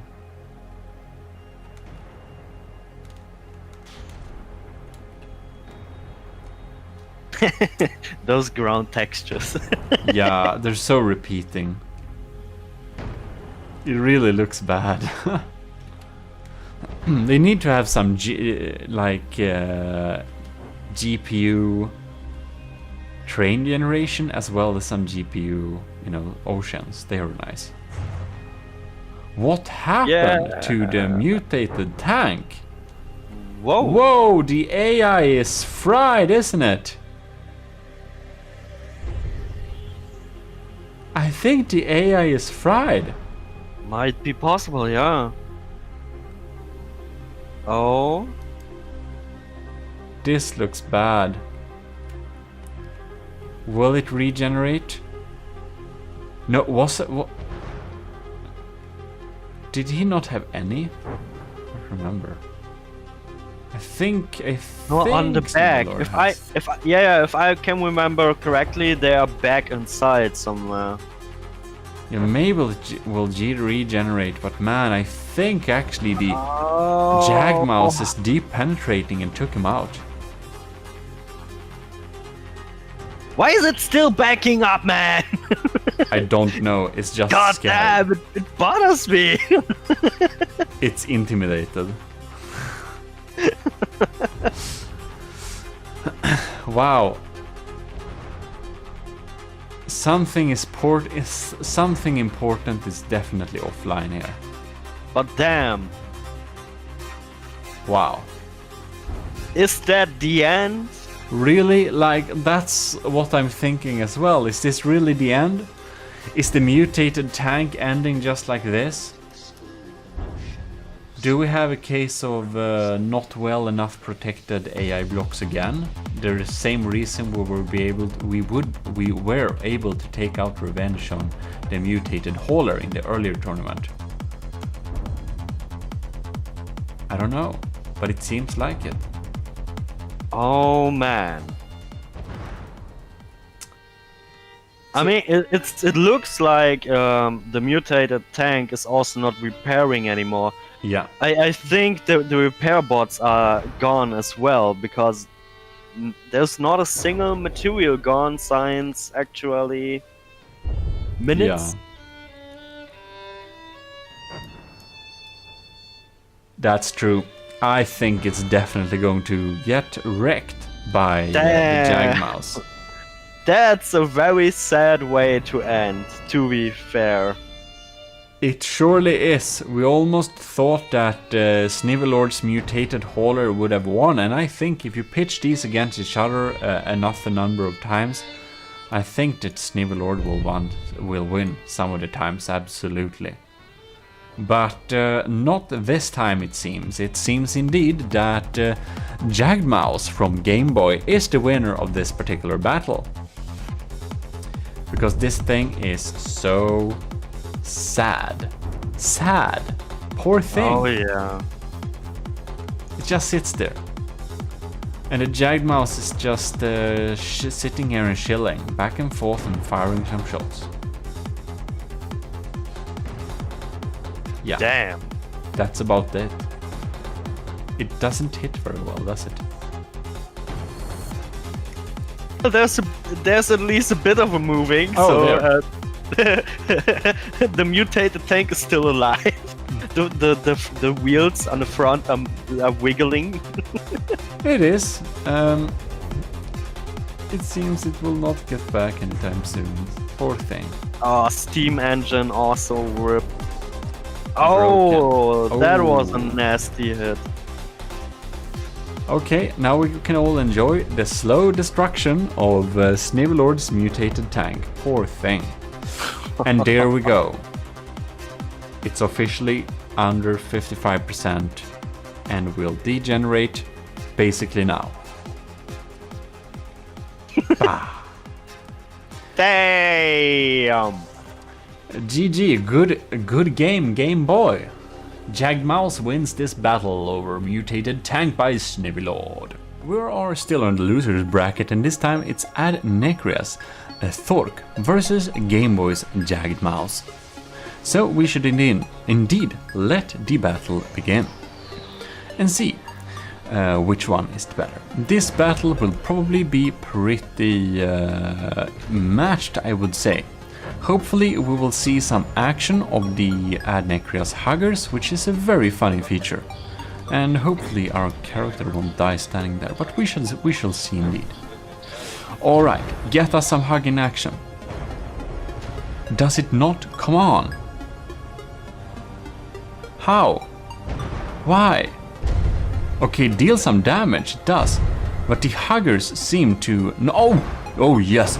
Oh, we got some hugging. Oh yes, there we go. Beautiful.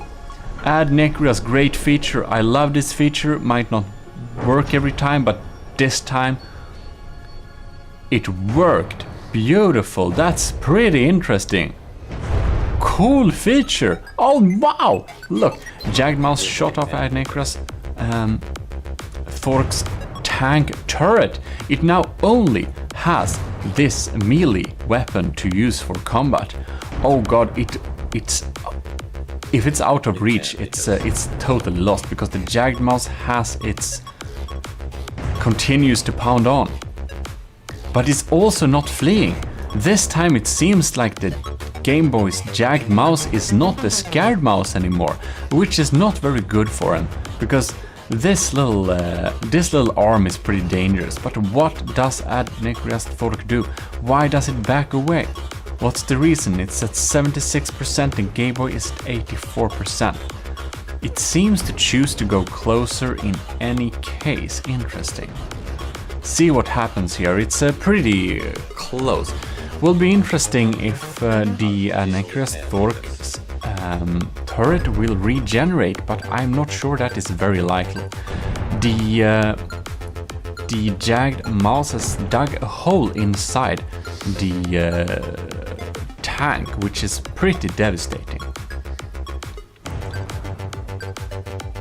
Alright, 72%. Wow, that was a... Oh god damn, this is a real heavy hitting. Wow.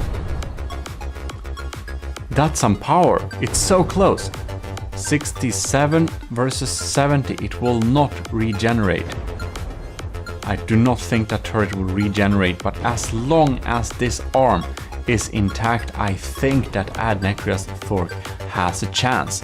It was very interesting to see this feature actually working for once, but it also seems that, oh wow, oh god, the mouse has dug straight through the long side of the tank. The turret of the Jagged Mouse seems to be mostly intact still, but it's also dangerously close to getting completely killed by the Thork's hugging arm. Will be highly interesting to see, because it's 68.5 versus 68.4 or 60.6.1. It's really close.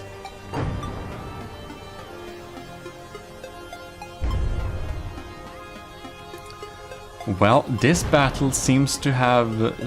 stuff has stopped to happen, since the Ad Necrias Thork does not have any more materials.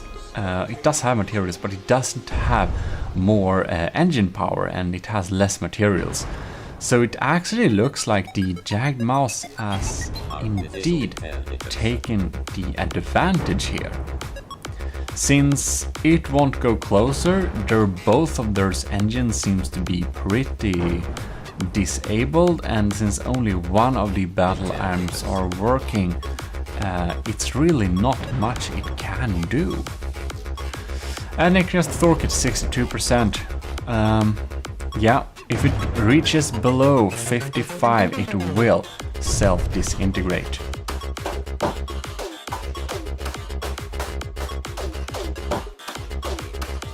Well, I think we can say that Ad Necrias Thork will indeed lose this little battle. It can't do anything more.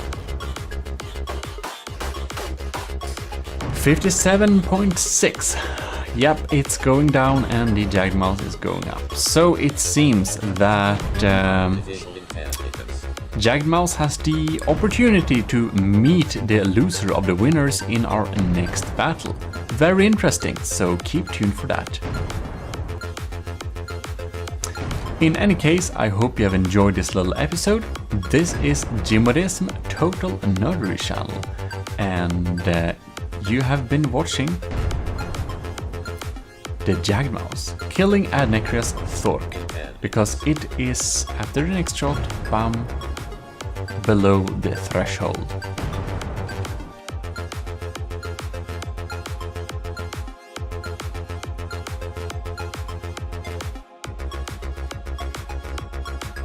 And this is the Albino Snakes Beyblade version 4, which you have seen the terrifying results of before. And we also have, on the other end... Wait, you actually think you have thought about that, yeah? I'm drinking a beer, and now you expect me that I'm not going to throw up when I'm looking at the Beyblade? Like what? it's all planned. It's a conspiracy. Oh, Look you instead, evil mother trucker! not as evil as the acute murder bug Jono 1928. I don't know why it's called 1928, but it's damn dangerous. This thing is scary. I mean, Jono sounds basically like a name. It does.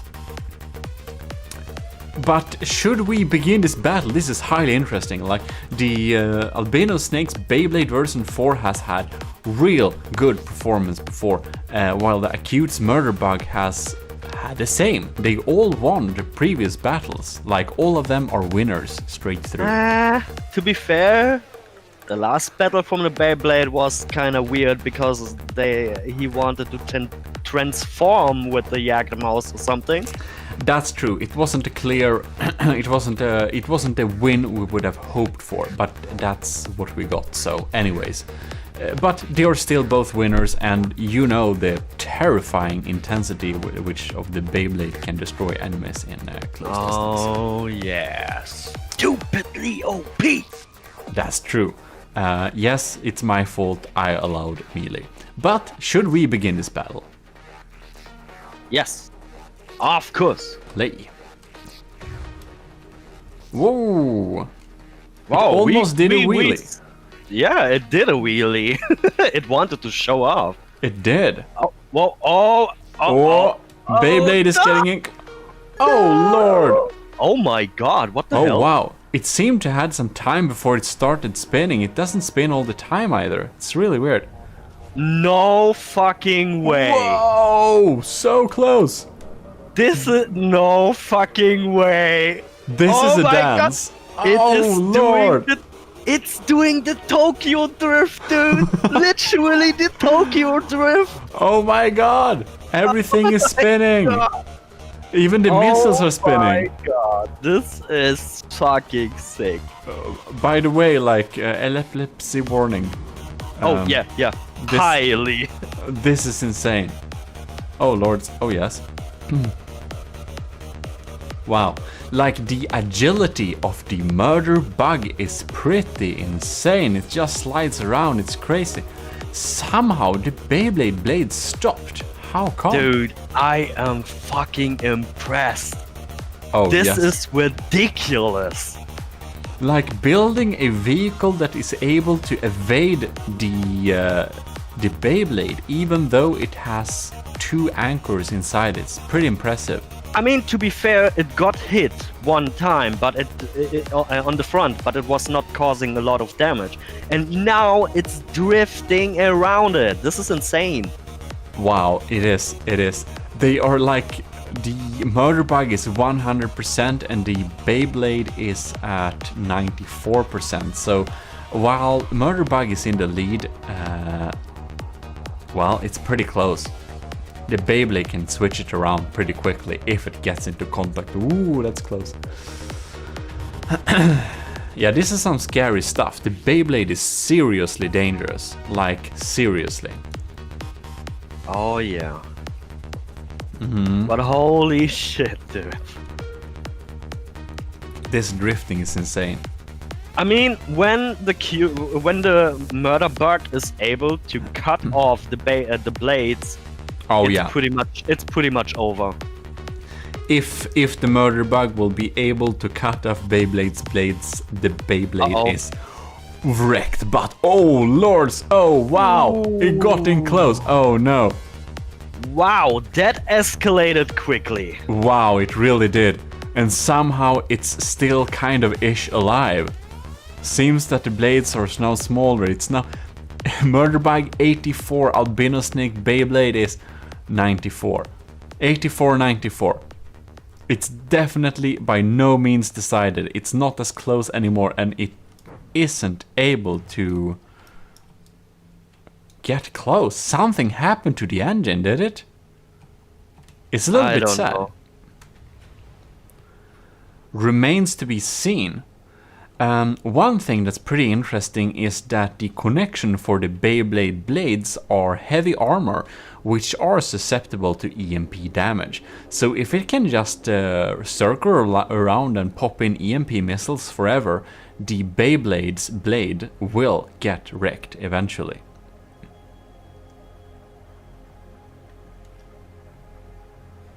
Interesting. That's... It's you can't actually describe it. This is the weirdest and most interesting battles I've seen in a while. This is wow. It's just stuck there. Wow. Yeah. But we can see more EMP. Beyblade blades are getting damaged. Wow. Okay. Beyblade tried to put a few more harpoons in there, but didn't work. Next volley of EMP incoming. Will anything happen? I don't know. It's like we can try and slow down if we can see the damage. So there's a big chunk is missing. Yeah, like on one arm. Yeah, one arm may fall off anytime. So let's go back to normal speed and see how this battle unfolds. Here we go. Oh! Beyblade blades are wrecked. Are they wrecked or just... Yeah, look at the percentage. It's done. Oh, holy moly, dude. That was freaking sick. That was the best battle so far. Very impressive. Amazing. I really underestimated the murder bug. I'll have to take Me too. I'll have to take a good look of what Acute has done on this thing. Me too. It's amazing. I absolutely underestimated it. Like, look at this face. One wouldn't imagine that this is the face of death. This is like a troll face, you know? Like your exception is be like, this thing is gonna be wrecked very soonish, and then you see this face in the finals, you know, and you be like, oh fuck. True that. Very interesting battle. Very interesting battle. And well, beautiful. I love the look of this thing, just frozen in air like this with the baby. Yeah, it looks kind of cool. It looks kind of cool. We're back in from the depth, and I'm here with someone who a subscriber told me was trying to maybe take over the channel, or what was it you said? No. That it was probably the AI, like from earlier. Oh. I mean, it wasn't me. You mean like the robot thing? Yeah, probably. Right, interesting. So anyways, we're back in battles. This is the last of the losers. This is the last of the winners from the losers, rather. So we'll see who will be facing people. Whoever told GMODISM, you are being hunted now. Wow. That's scary stuff. Should we begin this? I haven't said anything. What you talking about? God damn it. Am I paranoid or are you Yes, crazy you or are. both? No, I think maybe you are crazy because I don't know where you heard that I'm gonna take over the channel. Why should I? Interesting. Anyways, maybe we should start this little battle here. Should we? Yes. This is like the two losers that's going to decide which is the winner. It's the Albino Snake's Beyblade we see in front of us versus Game Boy's Jagged Mouse, which has had some pretty good performance before. So we will see if the Jagged Mouse will be able to back away and shoot the Beyblade enough to not get shredded like last time. Because is it just on my end? Because the timer on my side it's completely messed up. It says 0 seconds. wow, that's some explosion. I think maybe it's on your end in that case.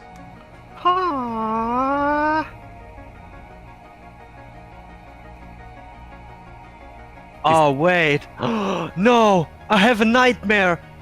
We had this battle already. We did. Oh no. Is it doing the transformation again?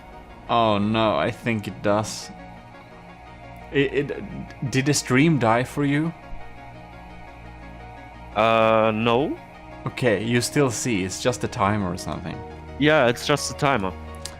Right. Well, it seems that it's stuck on top of here again. Again. Now we see the same screen as a couple of weeks ago. Again. Yeah. Now it's jumping again on the other vehicle. Again. Again. It EMP'd itself. Again. Again. Oh no. Oh man, this can turn into a meme. It can. Why, Beyblade? Stop mounting other contestants. It's not very nice. It did deal a lot of damage, but wow, I mean...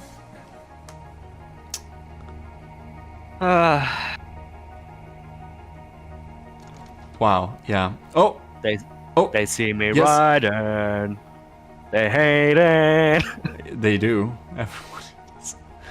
Come on, this is the same scene we had weeks ago. Come on. Get out! Get off me! Jagged Stop. Mouses, get off me! Stop fucking teabagging it. It's exactly what it does. And it's probably getting stuck also with blocks generating. And it's just not... Oh no. Will it glide off? It looks like it's slowly gliding off. Oh no. And it... Oh no. Okay, oh. What's happening here? Who knows? Oh, it's still attached. It has one attachment there. So... Oh no. It sets itself firmly on top and... It just made a 180-degree spin. Yep. Oh! Oh! Yes! Beautiful! That's what we want to see. Exactly that is what we want to see. Yes! God damage! More damage! Just like that. Damage! A lot of Double damage! damage! Kill it! Over 9,000! Oh, beautiful. Thank you. Not the 10-hour battle. It would have been really interesting to see the Jagged Mouse win this, but... oh yeah. But no. But god damn it. This is exactly what we wanted to see. Yes. Damage. A lot of damage. All the damage. Yes. Lords. Well... Oh, do you want to know a fun fact? Huh? Albino Snake, the maker of Beyblade version 4, thought that this version wasn't really optimized. Yeah, because apparently Albino Snake is, despite the superior build quality and performance, a kind of new from the depth builder. So apparently, this Beyblade has like 3 times too much materials and ammo or something, or fuel or something like that. So he wanted to submit a updated version of it, but of course I declined since it was after the deadline. Deadline. Yep, yeah. the deadline. I declined because after the deadline, but even though this is so good, Albino Snake thought it wasn't really optimized and wanted to submit a better version. So, wow, I must say that Albino Snake seems to be a really good builder. I mean, to be honest, I don't know how new is new, but you know. Yeah, that's what I was going to say. And what I was also going to say is, he probably has some experience with some voxel games, like where you have the freedom of build. He has probably some experience. Yeah, this is a solid build. And the slopes just added, slapped on top of here is clearly a like min-max optimization. Yeah. Looks like it. But I don't know. That's what I think I remember anyways from the chat, so, but well. In any case, wow, then we know. Beyblade is the one. So we seem to actually have a... Oh, we are getting close to the final star. Yeah, it seems that... yeah, the acute murder bug will probably face the Beyblade again. Oh, that's going to be interesting to have a rematch between these giants. That's indeed probably what we're going to have. So, and you are looking at a face of death, usually. So, Acute Murderbug has been very successful and just winning and winning and winning. And if Acute Murderbug wins over the Beyblade version 4, it's basically a rematch, since this is how the double elimination setup works. If Acute wins this battle, then Acute will be the decisive winner of this tournament, the GMODISM Industries 25k wheeled ground combat tournament. But the second place, we'll actually see who will be, because the second place is decided in another episode, which will be a special Battle Royale episode. But today we will decide the number 1 winner of the episode. Xabercrow, what are your bets? Are you pepped? What do you think? I bet my butt on the murder bug again. The murder bug, of course, it's a very beautiful build. We totally underestimated. It has camo and everything, and a really intimidating face. Well then, should we begin this battle? Do you it's the finals! Let's start the final battle. Beautiful. By the way, if Beyblade wins, Beyblade has to win another time. Albino Snake has to win another time, you know, for it to actually win. So this will be interesting to see. If Murder Bug wins, Beyblade. Oh wow! What a shred! The insane speed got 1/4. Basically half of the vehicle again, down to 83%. Would almost expect it to be more. Will he get close again? The harpoons missed. Alright. That's very good for the murder bug, of course. And there goes the drifting again. There goes the drifting. If Albino Snake is successful and wins this battle, Albino Snake has to win another battle after this one. Oh god, that's close combat. Really stupid. What are you doing? No way! Oof. Wow, this is interesting. Oh, it's getting close. It's getting close. Oh lord. Shredded! Shredded! Clear win for Beyblade. Not even to think about. Definitely, totally clear. 0.1% existed on the end. The murder bug got shredded into a million of pieces. Literally. Smashed like a bug. Smashed like a bug. I really thought the murder bug is gonna win again. Holy cow. That's really interesting, and this means that it will be the same episode. We will not drag it out any longer. We will do a rematch. Yes. So the murder bug again versus the Beyblade is what's coming up. So we'll see by this who is actually the winner of this tournament. Okay. Alright, here we are again to start the battle again. We just switched places on them. I don't know if it matters, but if it matters, we did it. So let us begin. So, wait. What? I bet my 500 nerd bucks. They don't exist, but I don't care. On the murder bug. Here's my money. Take it. Right. And for the sake of argument, I'm guessing that Albino Snake Beyblade will win once again. Let us see. Let's go. Oh, missiles incoming, torpedoes coming. No, that was not those. EMP all over the place. Okay. No, no, Stop no, spinning. no, don't get Oh, it so gets close. Oh, spot Ooh. moving. All right. Oh, let's see. No. Dun, Oh. dun, dun, dun, dun, dun, Oh dun, lord, dun, this is dun. dangerous. We're starting drifting.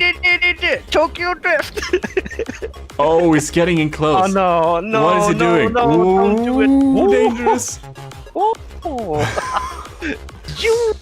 Murderbug is back at 100%, Albino Snake 96%, so we have a leader for now. Oh, that's dangerously close. God damn it! What happened? What? What happened? I Wait, don't- what? I think he EMP'd the AI out of it. Hey, anyways, pay me Wow. out. Pay me out. So I owe Sauerkraut 500 nerd bucks. That doesn't exist. You know, I have like a money bill made with my face in my Discord. I can say 500 of them to you. Oh yeah, give me them. Anyways, that was like unexpected. Sometimes it's really good to have EMP. EMP is some serious shit. Sometimes you get real lucky. Man, I really have to watch the VOD after like the episode. Yeah. After this one. I really want to watch it again because I want to know what the hell exactly happened. What happened? I'm not sure. Like the Beyblade just stopped dead in its track and just sat there. And the only thing that would cause it to lose like this is that the AI was, gone. Oh So yeah. that's the only option I can think of, that it actually took out the AI and that it didn't have time to regenerate the AI block in time for it to not get despawned.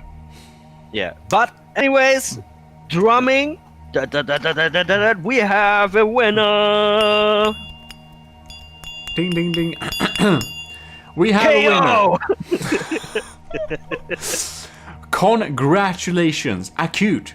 We totally underestimated your build, but it's beautiful. Absolutely, This man. is the official face of death during this tournament.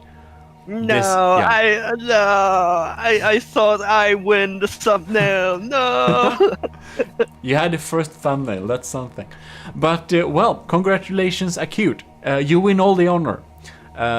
Murderbug, very nice build, very amazing.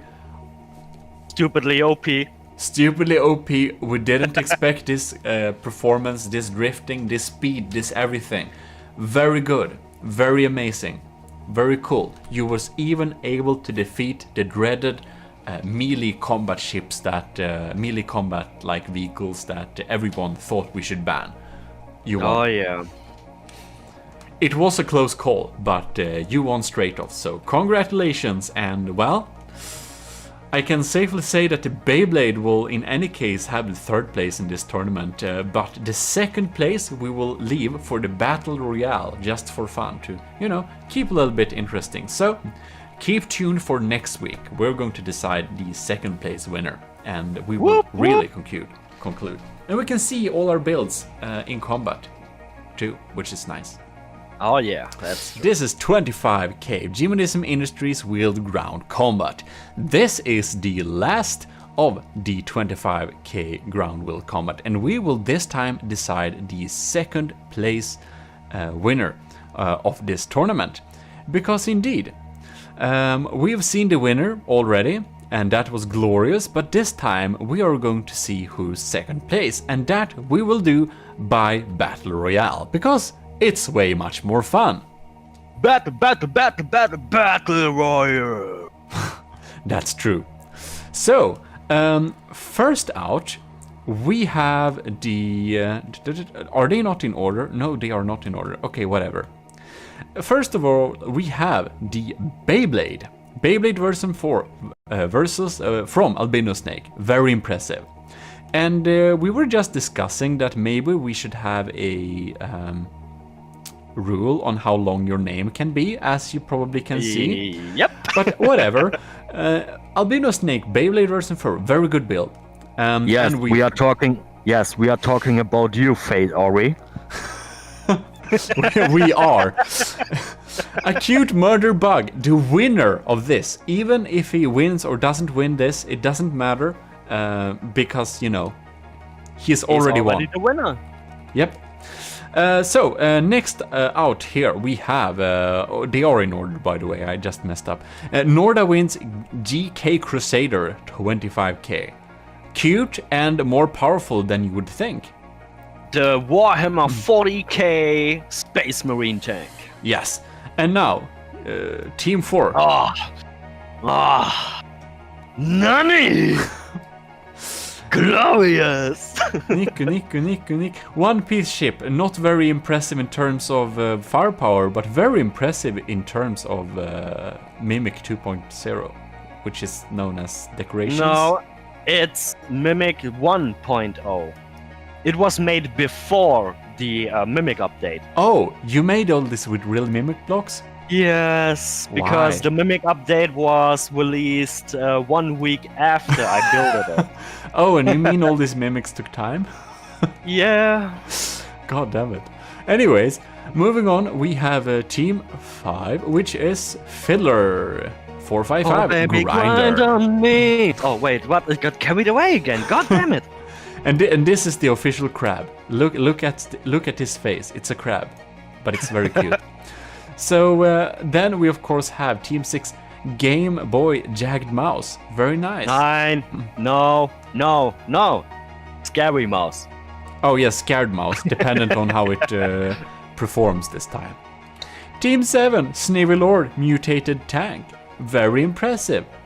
Let's see if it does better inside the well, tournament Battle Royale. Glorious cooking head. Exactly. You still have your chance. And then we have the Fate Oris PZ-15 Dachs 30 cm Panzerwehrkanone 7 105 ton Panzerkampfwagen 15 aus B Dachs. Damn, you got better. Well, I had time to practice. So, well, very cute little scoop here as well. So that's nice. Then we have Adnecrius Thonk B2M. The face hugger. The face hugger, which had really nice face hugging actions against the Jagged Mouse. So, yeah, but sadly it hugged only one time in the World Tournament. Like no, it did hug the Jagged Mouse once. You weren't with the. Haven't you seen that video? Anyways. Oh, maybe I forgot it. I have to watch it though. It's hard to keep up. Shame on you. No. Anyways, moving on, we have of course the Team 10 GI Slug, which is my glorious little build, and the colors will soon go away sadly, but well, that's the life. moving pyramid. The moving pyramid, that's exactly right. Okay, let's start this little tournament. Oh yeah. And there we go. Oh lord, I'm standing in the middle here. Like physically. That's not very smart. Hard to keep track on what's happening here.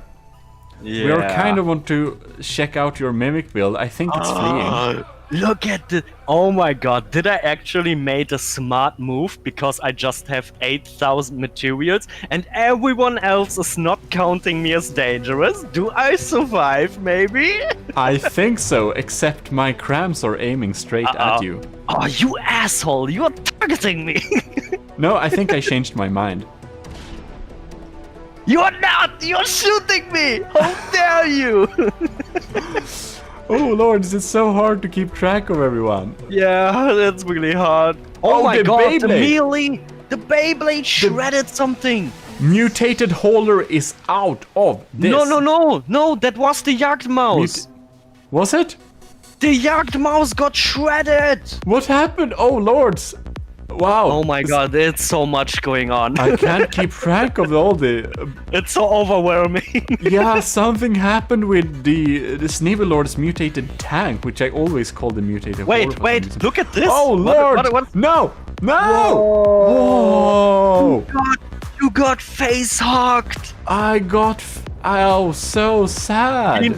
Meanwhile, Fate Ori is making the turtle. Oh, bam! Bam! Just... Oh, wow! Messed it up completely. Oh, no respect for you, dude. Everyone is coming for you. Oh, yeah, and here, it gets a chance to revenge. Look at this. But dude, look at this. Melee tank versus melee tank. What's Dude, going to happen? look at Oh, this. wow! What happened? What the fuck? Dude, look at this. Fate Ori is doing the turtle. Oh shit, the murder bug is doing it as well, or what? What is happening? What is happening, dude? Looks like the melee... looks like the grinder has some better performance here in this one. Oh, wow! The grinder totally tears up the murder bug from beneath. Impressive there. Wait, you're actually still alive. I survived longer than you. Mission accomplished. Oh wow, you did. Fate, poor Fate Ori. Oh lords. Necria's tank is still alive though. And the Crusader is doing well so far. Yeah.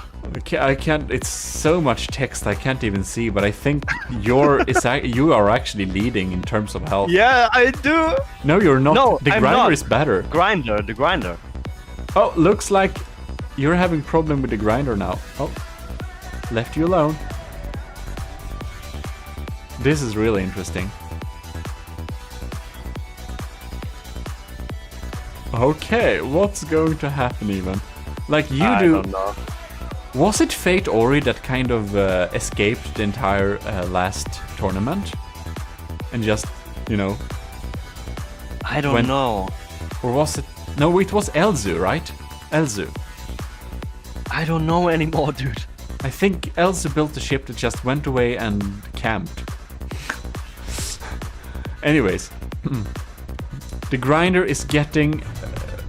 I don't know, revenge or something? On... Fate Ori's poor tank that's flipped upside down. Oh, I feel a little bit bad for the murder bug. It's real sad. It doesn't have any wheels. It just gets shredded. Yeah. Completely killed that thing. Here you go. Oh no, it looks like you are getting a visitor. No.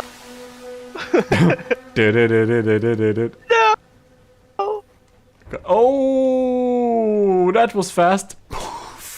Yeah, probably EMP the AI. Probably, indeed.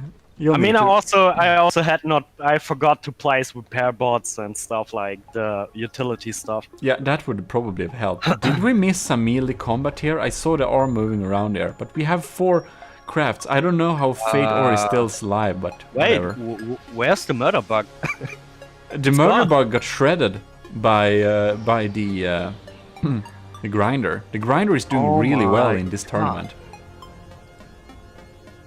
It actually looks like the grinder is going to have a second place, like as right now. Yeah, it kind of looks like it. Interesting. Murderbug is dead, but grinder is 100%. Will you? No. before. Yeah, no weapon is functioning anymore, I guess. No, it doesn't seem to. This is basically just the grinder going back and forth and killing everything. Yeah. But it seems that Adnecria's thonk is back at 85%, so we might expect the turret to start functioning, maybe. No guarantee, of course. We will see. We indeed will. And there the Crusader goes. Oh. Looks like the grinder is out for blood against Adnecrias. No, it changed its mind. Right, so let's see if anything more happens here. Like, it literally feels like anything can happen in a Battle Royale tournament like this. Oh. What? Huh? Yeah, it really, the grinder needs a little bit more maneuverability. I mean, I'm really curious. Why is Fate Ori's tank upside down? Who knows? That's what I don't get. Look, there I am. Oh, look at that. Oh. They're having a good time. Yeah, one of them is having a good time at least. Oh lord, poor thing. Yeah, looks like... Oh, no, something happened. Fate Ori is just being ignored and is hanging around over there. Let's see if the grinder is going to... Turret seems to be functioning, but maybe not for long. It's upside down, so it won't probably do anything good. Oh, there you go. Uh-oh. Yep. Now it's coming! Adnecria Thork is out. It's definitely looks like Grinder is going to take home this one. Oh yeah, look at that action. Just drilling. Oh, shoot! Not very fair. Or it is fair, but I mean, it's sad for Fate Ori for being flipped, but nothing to do. Yeah. Wow, interesting. Yeah, I'm pretty sure the winner is clear here. Yep. It looks like the second place of the tournament was able to be, you know, to sneak its way in there. Is Fiddler's Grinder. And, you know, I hope people won't disagree too much with our second place decisions, but I thought this was a little bit, you know, more funny to actually have it on a Battle Royale, since everyone is playing Battle Royale games nowadays anyways, instead of playing proper games like From the Depth. So here we have it. We force Battle Royale on you. Anyways, this is, let's see, 64%. Yeah. It's probably going to be pretty soon, but it's going to be by the missiles, I'd say. Because the turning angle... God, did it scoop me up again? It did. The turning angle of this thing is a little bit too sad. Yeah. And there it goes. There it goes. Fillers 455. Grinder 100%. Everyone else 0. A clear win. I think the size of the grinder was probably a smart decision in this Battle Royale tournament, since no one prioritized to kill it. Yeah, true. So that's very interesting. A little bit of surprising. So, you know, there we have it. The winner is, of course, still the acute murder bug. Yes, murder bug Jono 1928 by Acute. Second place is now the Fiddler's Grinder. And third place is of course the Beyblade version 4 by Albino Snake. So congratulations everyone, I hope you did enjoy this tournament. And if you want to be sure that you will be able to participate in our future tournaments, then you should of course join our YouTube channel and just subscribe to my channel and you'll know when I get a video out of the next tournament. Also, subscribe and click on the bell, then you get notifications. That's true. And you should also get into the Discord if you want to be really sure that you won't miss any tournament. You should read the rules and you'll know how to join From the Depth group. So then you'll kind of get pinged when we actually have a tournament, which is pretty handy. Anyways, see you next time. We haven't decided when the next tournament is out yet, but I have been a little bit...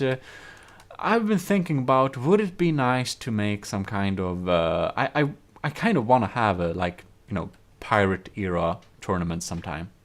Oh. Yep, like very strict rules on what blocks you can and cannot use. Just simple weapons, just pound weapons. Yeah, that's what I thought. And no metal, only wood, basically. Well, hello, it's GMODIST, and today we're going to have one of the largest battles ever held in this game. Yes, we are going to pitch Azusa's Saturnus class super battleship against the Ryujin super battle carrier with its drones. It is namely so that our Discord friend Azusa, she has a NASA computer basically. So she likes to build pretty big. The Saturnus class is just shy of 16 million in terms of cost, so it's a really big ship.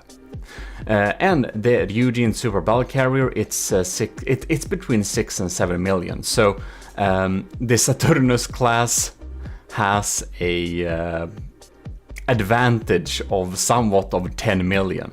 So even if we would have 2 super battle carriers with drones, they would still be kind of a large bit behind in terms of materials. So given this extreme size difference, we can already assume that the Ryujin super battle carrier basically doesn't have a chance of battling the Saturnus class. Yeah, because it's 17 million almost. In any case, this is the largest thing I've made. I'm thinking perhaps sometime in the future we could do a little battle between some of her smaller ships, which are still kind of close to 10 million. Azusa builds really big. In any case, huge thanks to Azusa for recording this battle and sending it over to me. It's recorded in half speed and then I've sped it up like 2x, so it should be the closest we can get to normal speed. That's some weird tricks we have to do when we do really large battles, because all of the sub-objects or all of the small objects with the storm attack swarmers makes it so that it even lags a little bit for her despite the super NASA computer. So, as you can see here, the Saturnus class is really big, relies on a big barrage of railgun APS turrets. Maybe I would have wanted, that's something that we could think about in future. It would have been cool if both the ships were spawned with the noses towards each other, because that makes it so that a ship needs to make sure it actually has some maneuverability. Now the Saturnus class is spawned with a 90-degree broadside and the Ryujin super battle carrier is facing forwards. So it takes a little while before the Ryujin super battle carrier's arrow guns can get in, and I think that since the Saturnus class really relies on, oh poor things, APS, range is pretty good for her. As you can see, the attack swarmers get targeted by lasers, and yes, they actually have smoke defenses. The attack swarmers have smoke, but the Saturnus class battleship's lasers are pretty big, because it's a 17 million ship, and all its systems are pretty much very insane. Alright, so you can see they are dropping like flies when they get targeted by the laser. We are entering degraded from time to time. You can see it slows down. It should be real time like this, but I would assume that there are some smaller weapons that are also targeting the drones as well. Now they're trying to get into range, and as you can see, this time they were all actually able to launch. Sometimes it happens so that the game lags so much that the drones are kind of stuck in air and doesn't get released, because that's because of lag. So here we pause a little bit. We can have some damage assessment on the battle carrier. You can see that its turret armor is pretty acceptable. The Saturnus class guns don't go through them in just one blast, except this thing. Yeah. And what is that? Okay, in any case, the attack swarmers are of course trying to get into range. They have 500mm diff guns, but I would suspect that the Saturnus class has some pretty strong lambs, so it's still at 99.7%. I'm almost a little bit surprised that anything gets through to damage it. With I don't know the exact cost of the lamb system. Now, we would have walked through and looked a little bit about the Saturnus class, but it just lags a little bit too much for me, so I'll need to upgrade my PC first. Right, so in any case, we can see that shots are being fired in air. We have a little assessment there, and it looks like these small lasers are more like lambs or something, but that's damaged lasers. That's some damaged lasers there. Well, the battle carrier is down to 94%, and that's not a lot for it. Unfortunately, it has lost its 3x huge missile turret, and that's one of its better. that weapon deals kind of lots of damage, so pretty unlucky that it got shot. Yeah. In any case, this is one of the times we're pretty glad that the Super Battle Carrier did spend. I did put a big budget for it towards like anti-missile systems and stuff like that. It has some anti-missile diff guns together with anti-missile missiles, and actually lots of anti-missile missiles and some flak turrets. So it is able to shoot down very many of the incoming swarms. However, Azusa has put a very large barrage of large missiles that are vertical launch missiles on the Saturnus class, like a lot. I don't know exactly how many there are, but there is a lot. But in the frame here in the front, you can see that there are a lot of those missiles are exploding and going up in air, and that's thanks to my strong like system to deal with that. But even so, you can see it's like fireworks. It's like some darn super scary firework. But yeah, still a lot of them go through. We can see it's a shape charge frag. A lot of them go through, and this is to be expected. Please remember that if we had two Ryujin super battle carriers to pitch it against the Saturnus class, the super battle carriers would still be in a severe material disadvantage. However, Azusa actually tried to spawn into super battle carriers, but that even lagged too much for her very expensive computer. So at that point, we're reaching kind of some game limitation where there isn't a way to do these battles anymore. Like, the game isn't able to process.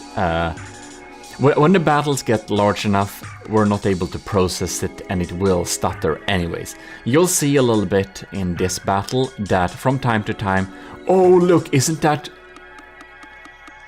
my oh yes, that is my EMP crams. That's my EMP cram mortars. I'm pretty happy that it reached somewhere. Now, the Saturnus class is mostly built with alloy, so alloy in huge amounts is a pretty good defense against EMP, actually. If you didn't know that. And man, these cannons are pretty scary. They are so big. What'll be interesting here, were we able to take something out? Here we can see the large missile. That's the large missile VLM system, and it's on the same on the other side. That's a lot. And that's a lot of tiny laser turrets, man. Well, that's good with the redundancy. Redundancy is key, and redundancy is king. The armor scheme is pretty strong. I do think I remember that to be heavy armor, so it's one of the strongest armor schemes we can have, which is of course the only way to go on a 16.9 million ship. It's a big one. It's the largest ship I've seen in action. I don't know if there are larger ships than this, but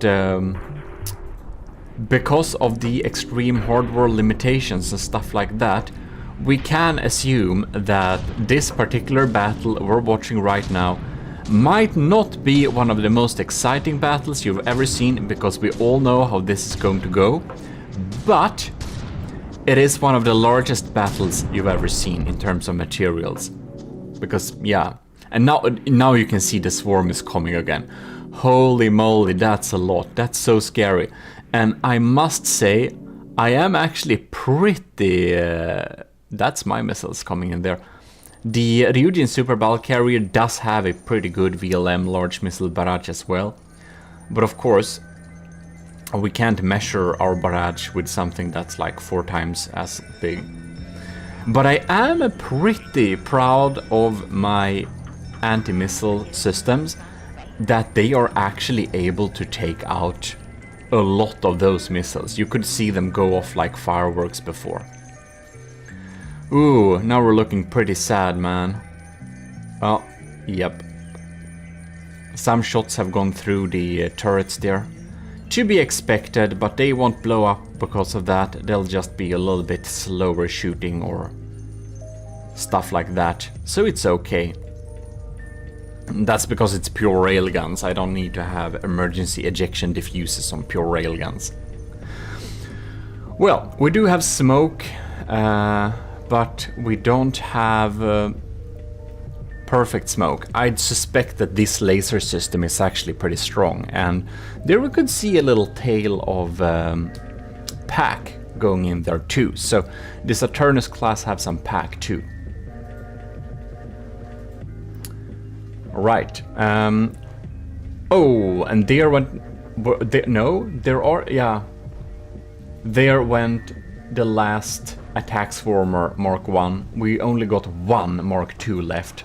But it has no material, so I expect it sits and floats somewhere.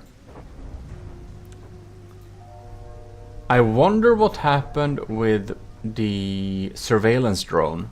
I don't think I've seen it in this battle. Who knows? Well, the Saturnus class is at 98.7%, and the Ryujin Super Battle Carrier is down to 79. And again, I'm still surprised some shots even reach it. Oh man, that just despawned. Well, one turret is completely down. The Ryujin Super Battle Carrier does have some pretty light armor as well. It's actually more relying on redundancy, and that's because the Ryujin Super Battle Carrier, of course, the way it's designed is that the attack swarmers will deal with the targets, and it will only give some support from far away. But of course, that's not the case here, because the Saturnus class has done a pretty good job of taking out those attack swarmers as they went. So yeah,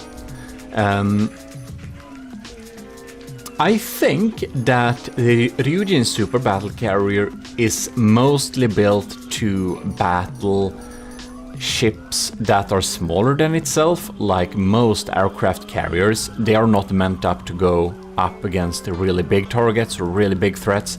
They are more designed to take on smaller targets and to bully them with aircraft and take them out and not have so high losses because the ship itself will not receive most of the damage. But of course, sometime when I've afforded a really good computer, I think I would like to build some really big stuff like Azusa does, and see what I could make with making a dedicated battleship that costs up to like 10 million or something like that. That's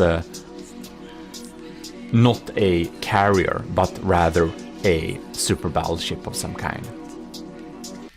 But I do know, I don't know if I showed you that before, but I do got her Juno class, and it's it doesn't lag so much. I think it's free of water pumps or something like that. It's in any ways built in a way so it doesn't lag too much, so I actually can spawn that, and that's pretty cool.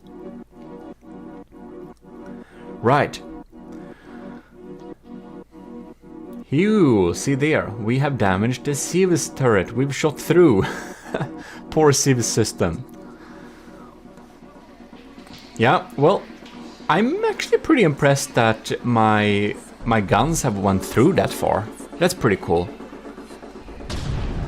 And, well, the Ryujin's railguns are serious business too, even though it takes a couple of shots to get through some armor like that.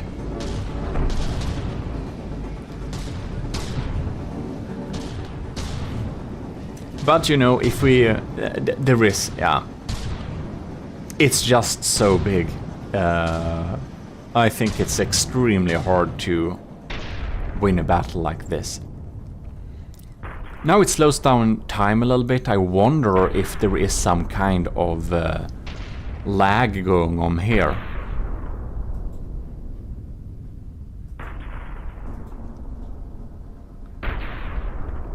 Well.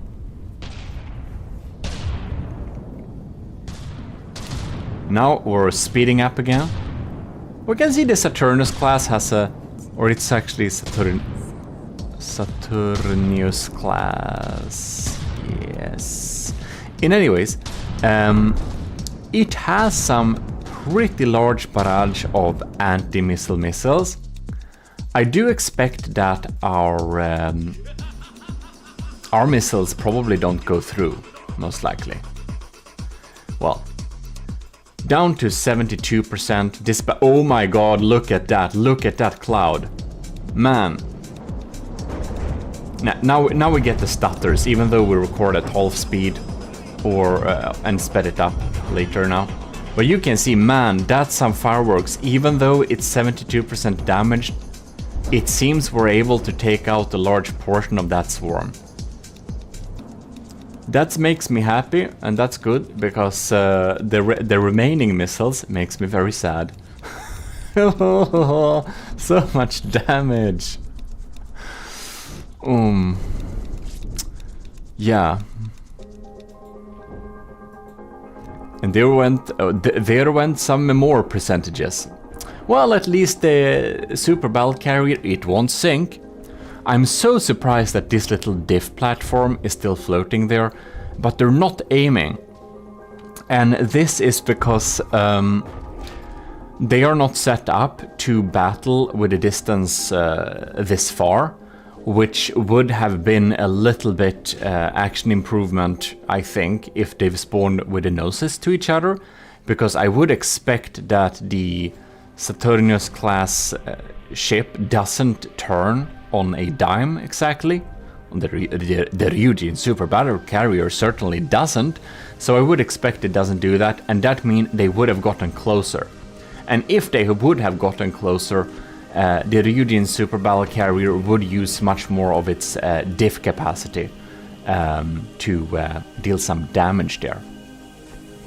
You can see it's only been 2 minutes in-game battle, which is completely crazy, since we are down to 20 minutes now.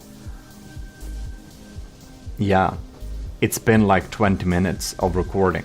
So that means that since it's recorded slow and then sped up like this, we're still down to like, what is it? I don't know, it's like a battle that's taking place on 0.1 speed. Yeah, doing recordings like that takes forever, but one trick I did do when I did try to record some of this, oh my god, look at that fireworks going on there.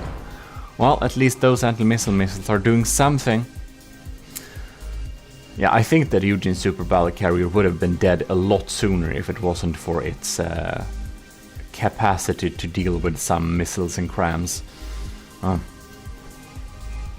Its lambs are not that great though, so we are pretty bare against these railguns that are coming in here.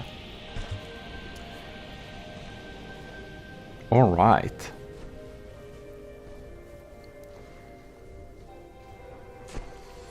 Yeah, I was going to say something which I don't completely. Oh yes, but anyways, if we've gotten a little closer, we could use our AOG dome turrets. They're up top, and they're of course spamming shots in a really high speed. But they won't see action because they are not active at a distance like this distance we are at right now. Yeah, we certainly got the stutters here. Yeah, one time before I did do a recording. That was something I was going to say. I did do a recording with this really big ship, and I had to record it in like 0.1 speed. And doing that made it so that it didn't lag too much, because then I could speed it up 10 times afterwards. Man, the ship is taking another bout of big missiles. It's pretty crazy how many of those missiles we shoot down in air, and despite that, how many still go through. Like, I think I got the numbers before from Azusa how many there are, but I don't quite remember how many VLMs there are. But you could see when we looked at the ship a little bit before, there were a lot of them, really a lot of them. Well, the damage have been dealt. We can see we got those shots, they're aiming for underwater. I think our engine is, oh yeah, that's there we could see one of our ring shields is going. So the super battleship, the super battle carrier, the Ryujin, it has ring shields. It doesn't have planar shields. Now planar shields are actually better than ring shields, but I thought that the planar shields would kind of destroy the aesthetics a little bit of the super battle carrier. So I thought that, yeah, let's do some ring shields instead. Ooh, here is our AI. It's pretty exposed, man. Well, I spent a lot of armor to not get it killed like that, but with those missiles coming in there is not much we can do. And the Ryujin Super Battle Carrier is down to 55.7%, while the Saturnus class is at 98.1%. Well, we did some damage. Oh man, I do think most of our anti-missile systems are down. No, we can still blow some of them up. Ooh, it actually looks like the flag system somehow is still alive. I don't really know how it's not dead yet, but I do have several flag turrets, and that helps. But lately, I'm building a new ship, and lately I've been using a lot of diff flags, because diff flags are just so good. Anyways, Ryujin Super Battle Carrier, after 4.5 minutes of severely unfair battle, it has been going down. Let's do a little quick damage assessment here on the Saturnus, and we can see it has some small damage, but of course it's still pretty active. Thanks a lot to the commissioned officers in the army of GMODISM, and thanks again to Azusa for recording this. Here you will see one of the largest battles you have ever seen. This is the army of GMODISM's Ryujin Super Battle Carrier, made for Admiral Ryujin in the army of GMODISM, which will be facing the Geyser by Dr. Kreutzer. As you can see here, this is another really big and detailed battle carrier with lots of drones. And as we can see here, they are meeting, and the Ryujin has a cost of between 6 and 7 million, and the Geyser has a cost of about 10 million materials. So the Geyser has a material advantage in terms of cost. And you can see it's beautifully decorated with rainbow themes, and I must say it looks a lot like a printer. Doesn't it look like a color printer, like a, jet ink printer? I think it really does, and it looks really cool and modern, space type look. In any case, it's using a lot of packs and lasers in order to get those rainbow colors going on there. Now I think it's a lot of packs, right? We can see the lasers clearly. Now, the little weird thing about this video in particular is that I wasn't able to record it myself, no. Dr. Kreutzer has kindly recorded this battle and has sent me the file. And he had to record this video in like 0.1 speed, then speed it up 10 times, so the recording took 8 hours the first time around. And he sent me a file of 2 hours, and I have sped it up accordingly to try and match real-time speed. You can see that Ryujin has the colors of the Twin Guard instead. That's why it's looking a little bit different, and it's dealing with the enemy here shooting a lot of its railgun shells. And Dr. Kreutzer's Geyser drones, they are repairing each other at a high rate. I think they don't deal a lot of damage, and the Ryujin seems to be ignoring them most of the time.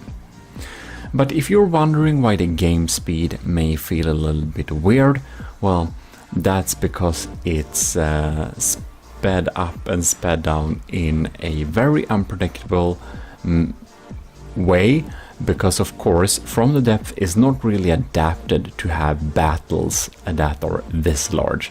Come on, Dr. Kreutzer has recorded this 8 hours. They took 8 hours. This is just insane. Here you see that Ryujin's missiles are coming in there, and the Geyser is still able to shoot them down using the lambs. I believe that the Geyser has pretty strong lambs, but the railguns, the kinetic railguns that come from, we have a lot of packs here on the Geyser, but the kinetic railguns that the Ryujin brings, they will just move through the lambs here. We can see the lambs trying to zap the shells here, but most of them just go through. And I'm not sure if the Geyser is armed with a lot of ERA and stuff like that, but it doesn't matter, it goes through. We can in any case see we have a lot of cool features there, and look at these color cylinders there. I'm sure you see where I'm going with the printer aesthetic here, I think, and the logo looks kind of printery too. I think it's really funny. it's like a color, it's like a happy color printer. And color printers are not usually happy because they make you cry. Like color printers usually will make you pull your hair out and your soul just die, because they are so complex, they never work, and they need maintenance more time than you actually can use them. But nevertheless, the geyser is giving us joy for 8 hours straight, or gave Dr. Kreuzer that because he did that original recording. And as said, we've tried to speed it up to kind of match real time. And as you may understand, it's impossible to actually make it real time, like meet real time, because even though you record a game at 10th of the speed, like our two ships here, the Ryujin and the Geyser, they're both carriers and they have so many drones each. It's absolutely insane. And the amount of lag that causes is just not even funny. You can see my auxiliary guns on this side is actually able to engage with the drones. So that's pretty cool. That's pretty cool. They're doing their job here. For some sad reason, I think that my mortars are trying to target the drones too. I think they must be connected to the wrong AI. Anyways, this episode was a tiny little bit delayed too, because I needed to have time to look at it and stuff like that. Dr. Kreuzer sent me this image. So he originally wanted it to be published in June, I believe, but then I realized that the photo he sent me, look at the damage here. Man. So the geysers, packs and laser are dealing really good damage, they really are. But the reason why the Ryujin is slightly less damaged than the geyser is that the Ryujin, she's relying on missiles and APS, and those are more damage per material than packs. Now, the Ryujin is also equipped with smoke, so the geyser's lasers won't be that much bang for the buck. And at this scale too, they are not as useful either. So the packs are probably dealing most of the damage. But in any case, I realized that the photo, not the video that Kreuzer sent me is in 720p. So I was like, damn, I need to use a lot of weird stuff here to make this look acceptable, because I haven't regularly uploaded in 720p in God knows how many years. It's very outdated. If we put that out, there will be noticeably bad quality. So yeah, he decided that the best course of action for him was to re-export it. So here we have the new file. We can see the geyser is gliding graciously in here, firing its packs and lasers and stuff like that. So I think the way that the lasers are shifting color, that they are alternating color using some ACB or breadboard magic, is a really cool feature. Really gives us that color blast. It's pretty cool that it's shifting color in this pattern too. I think it works really well. But as you may see, I don't know, is the packs maybe slow, or haven't they targeted in a while? But you can see that the lasers are trying to target some of the drones in the air there, and I think they're just wasting their materials. The drones take a bit to take out, and there are a lot of drones, and they're not worth spending your time on. When it comes to the Ryujin, all the battle damage should be focused on that. And the Ryujin, I think the Ryujin does a better job at focusing its damage onto the geyser instead, because it is of course the real threat. Those small drones that are up here, you can see that the auxiliary guns that can't shoot at the main target does indeed shoot at them. And while it's taking some time to kill them, I think that the type of damage they do is so small that it's not really a threat at all. Now, a lot of the bulk of the damage, I believe, is dealt out by the missiles of the Ryujin. The missiles of the Ryujin are remote controlled, and they are also shaped charges, and they're really big, so they're hard to defend against. I guess the lambs will be able to take out lots of them, but not all. Oh, we can see the packs are just shooting through there sometimes too. The drones from the geyser, I don't know the drones' names, what they're called. The drones for the Ryujin, they're called Storm, Mark 1 and Mark 2. There are mostly Mark 1s there and some Mark 2s, because the Mark 2s are group leaders. Now we don't see them in screen here. Now we see the Geyser's drones, and they're really focusing a lot of energy to repairing each other. I think they're trying to mess a little bit with the Ryujin's auxiliary guns and make them not focus on shooting at the Geyser. But as you can see, the Ryujin is pounding on. They're shooting out our kinetic slugs, and I suspect that many of our kinetic slugs from the Ryujin are just going straight through the Geyser here, because they're pretty high speed. They're pure railguns too, but they are pretty strong ones. So yeah, we're dealing a lot of damage. But in any case, the drones are not being taken out yet. It takes a little bit of time to do this. They're just circling on there. I think all of the Storm are out of the air by now, not sure. We have a swarm of torpedoes incoming here too. Haven't seen much under the water. We can see that the Ryujin is starting to look really battered here. We had a lot of damage on the surface all over the place here. You can see that the damage that the Geyser is dealing is pretty unfocused. We can see all sorts of damage all over the place. So the Ryujin is looking pretty beaten up, but you can see that our turrets, all our 5 main turrets here, you can see in screen, they are still shooting, and we can also see that our huge missile turret is shifting back and forth of targets, and they're still chugging out missiles there.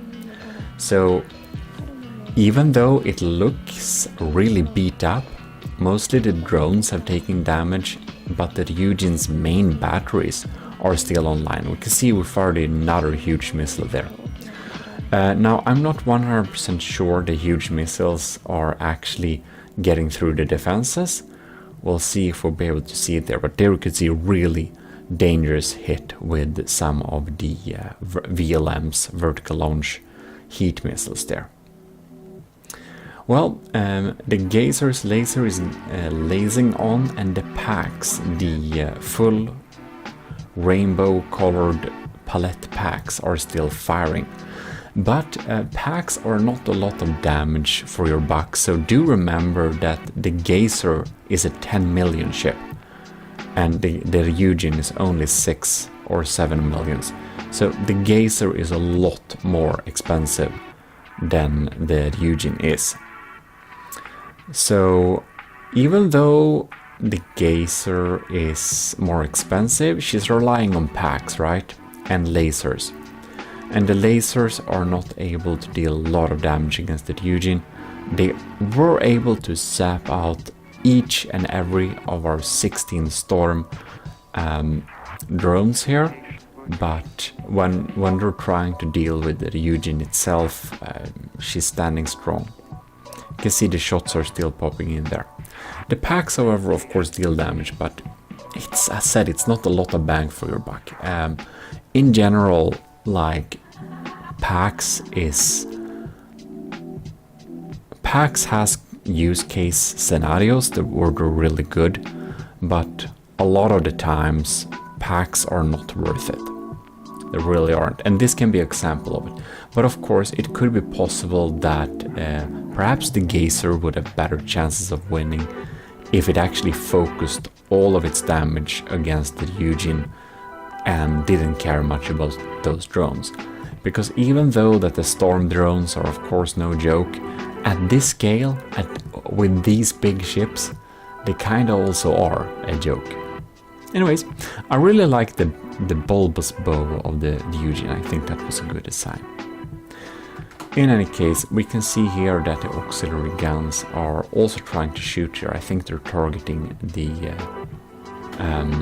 Geyser as well now, and we have the domes on top there, where it says AOG Admiral 1 the Eugene Federation. There we have the spammers. They're really blasting. I think they're spamming sabots too. So now you can see that the Geyser, she's really beat up here. Oh, and there comes a big swarm of the VLMs there. I think those frags went straight through. We're dealing a lot of damage, that is very clear. And you can see the fast fire coming in there too. The Geyser's lambs are still trying to combat, and a lot of the shells are taking out in the air. But of course, the Eugene works with overwhelming tactics, and it's spraying the targets with a constant swarm of incoming projectiles, while also shooting high caliber penetrative projectiles as well. And I think one of the reasons why the Geyser is very expensive is that it uses a lot of heavy armor. And that's a tactic that's not advisable if you want to go with low cost. Like spending a lot of materials for your armor is rarely worth it, and the Eugene has pretty thin armor actually. At some parts it's actually more symbolic, and it uses a lot of alloy to keep light. It of course has heavy armor where it has to, but where it doesn't have to, it doesn't use it, and that's basically giving us a budget so that we can spend on dealing damage instead, which is of course the wiser course of action, as I'm trying to prove with the Gimle battleship, as you've seen too. Those battles have started and are running. Now we can't really see from the videos here if is that a lot of heavy armor down there, or is it a lot of dark alloy? Not entirely sure. Now the Geyser is a very big thick ship for sure, so it can take a lot of beating, but at that cost, at 10 million, it could be a lot larger. And the same is true for Eugene. That Eugene it could be a lot larger too. There we could see some really big damage where the VLMs are just going through there. We could see the frags are just flying through. Now we can see one of the huge missiles popping in there. And we can see a storm. Oh, it took out the huge missiles there. We have a storm VTOL trying to survive there. It's swishing around there in the lower right corner. But it's damaged. It's trying to regain some type of... Yeah, it's still firing missiles, so it's doing something. I don't know if you can see it here in screen, but I do believe I see the tiny mecha drone from the Eugene flying around in the air here. It doesn't have any weapons. It's only providing... it's actually only providing detection. Yeah. It's pretty cool though. I really like that addition. But in any way, I will just need to say huge thanks to Dr. Kreutzer for recording this and exporting it to mere 2 hours so I could work with the rest of the material to make a battle video. You can see in the middle, you can actually see the mecha suit flying around there, trying to provide targets. It's really cool. But in any case, huge thanks to you, Dr. Kreutzer, for recording this. And I do really like the printer aesthetics of the Gazer color printer, jet ink printer aesthetics. It looks really cool. So, there you can see that even though it is more expensive, even though the Gazer is a much more expensive ship, it's starting to struggle with dealing damage. We can see the huge missile coming in there. We can see it in screen here. It has a black trail, and now it's sinking. So it's stopped being able to take out the huge missiles, right? It seems so. And here we can see the poor ship is actually sinking. And there we can see the extreme amount, the overuse of heavy armor. Now, Dr. Kreutzer, if you want to improve your ship, I would try and do a little bit less of heavy armor, because you can spend that materials on weapon systems instead. And from what we all know in From the Depth, more Daka is better. Just go with more Daka. That's better. The Ryujin is looking really beat up here, man. You can see the landing decks. It's looking really sad. But actually, I think it is around-ish 80 or 90%. So it isn't actually as damaged as it looks. It is the unfocused damage from the Gazer that is kind of spreading out the damage and making it looking real damage. You can see here a little bit quickly on screen that the battle cruiser is at 90% still. Now, most of the drones are dead, but that is to be expected. But anyways, I'm very happy with the performance of the Ryujin here. And good game, Dr. Kreutzer. Thanks for recording this. That was super amazing. And I will give a huge thanks to all of the commissioned officers in the Army of GMODISM who are helping me making videos by supporting me over at Patreon. So they will be rolling up here afterwards, and if you enjoyed this little video, well, then you should definitely subscribe to the channel and like the video. And you should also tell me in the comments that you really like the super big battles, because if you really do, well, maybe we can ask some friends to record some super big battles in the future too, because right now my computer can't really handle a battle with the Ryujin, even though I built it. Dr. Kreutzer has a Deutsche Übercomputer or something like that, and it's able to handle it, even though it takes many hours to record, which is kind of insane, but it works. And having some post-processing work, having some speeding up of the video clips, you can see that we can reach a pretty decent result to actually have a battle that looks pretty darn cool.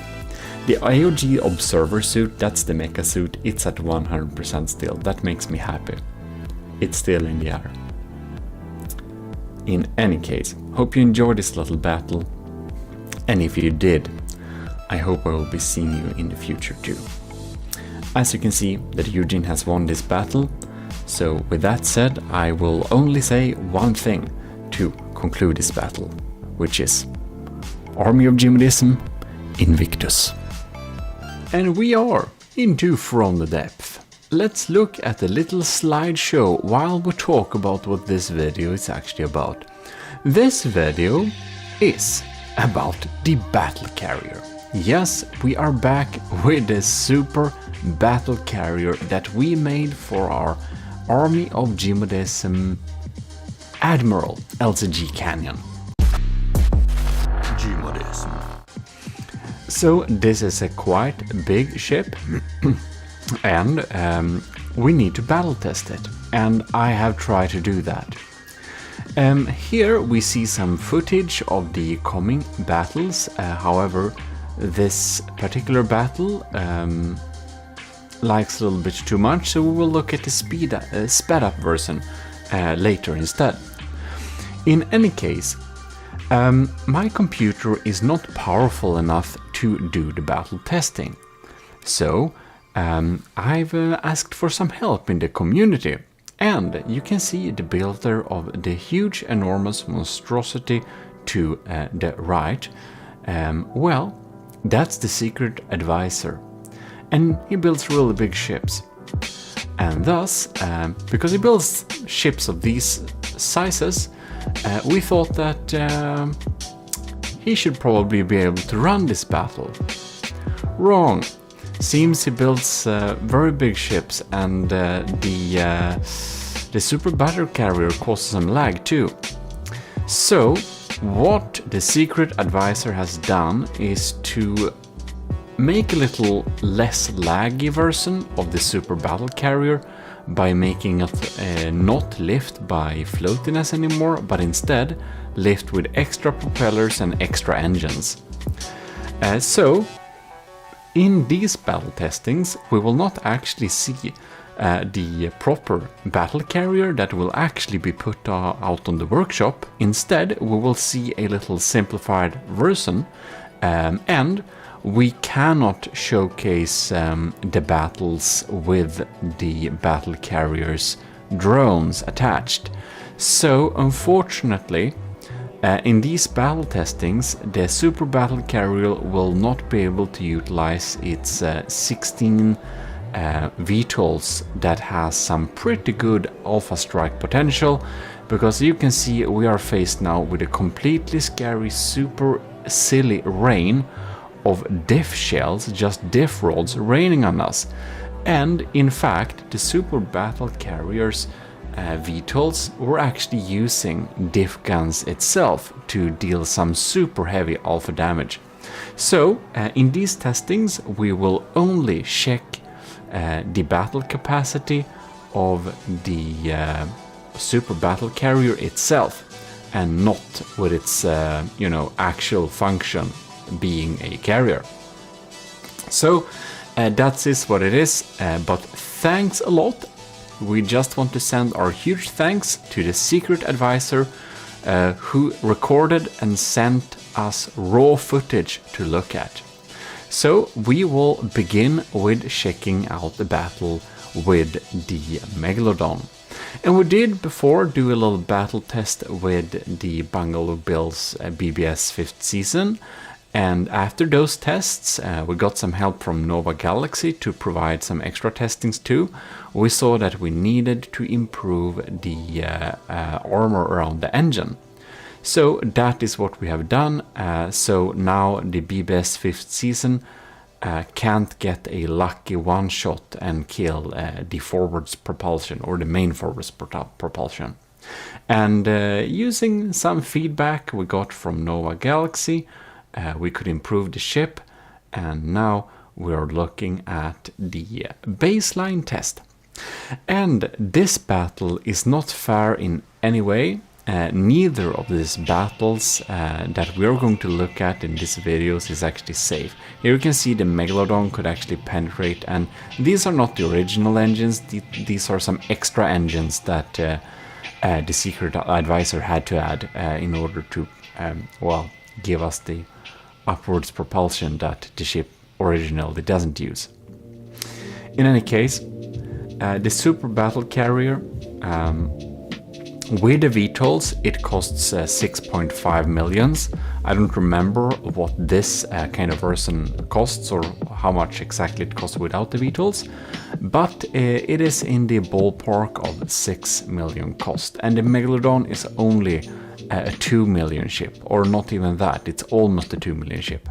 So this is not a fair battle. We're gonna battle it against the Draconia, we're gonna pitch it against the Turtle Lord, when we are going to pitch it with the Brenzo's new real build of the Robas Ragnarök.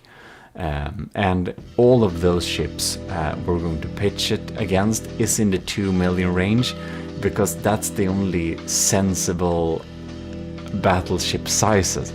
Like the super battle carrier was an absolutely insanely large build, an insanely costly build that we made for like the top level Patreon in the army of GMODIST, the Admiral level. When I made this level, I didn't know if anyone would ever want to join that level, but of course for those who apparently LCG Canyon wanted to join that, so for that we have to make something very special.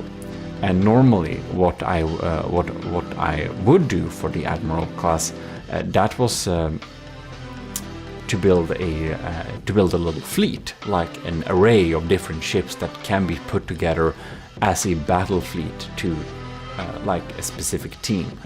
But LCG Canyon wanted only one ship, and that meant that, okay, we'll need to make a larger ship. We're gonna make a big ass carrier, and that's what we did.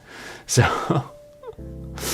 and like an Admiral level class, it helps the channel a lot. So, and of course any level helps me a lot too, because any level in the army of GMODIST Patreon is more than a month of that is more than I would ever get from a single user using ad revenue. So yeah.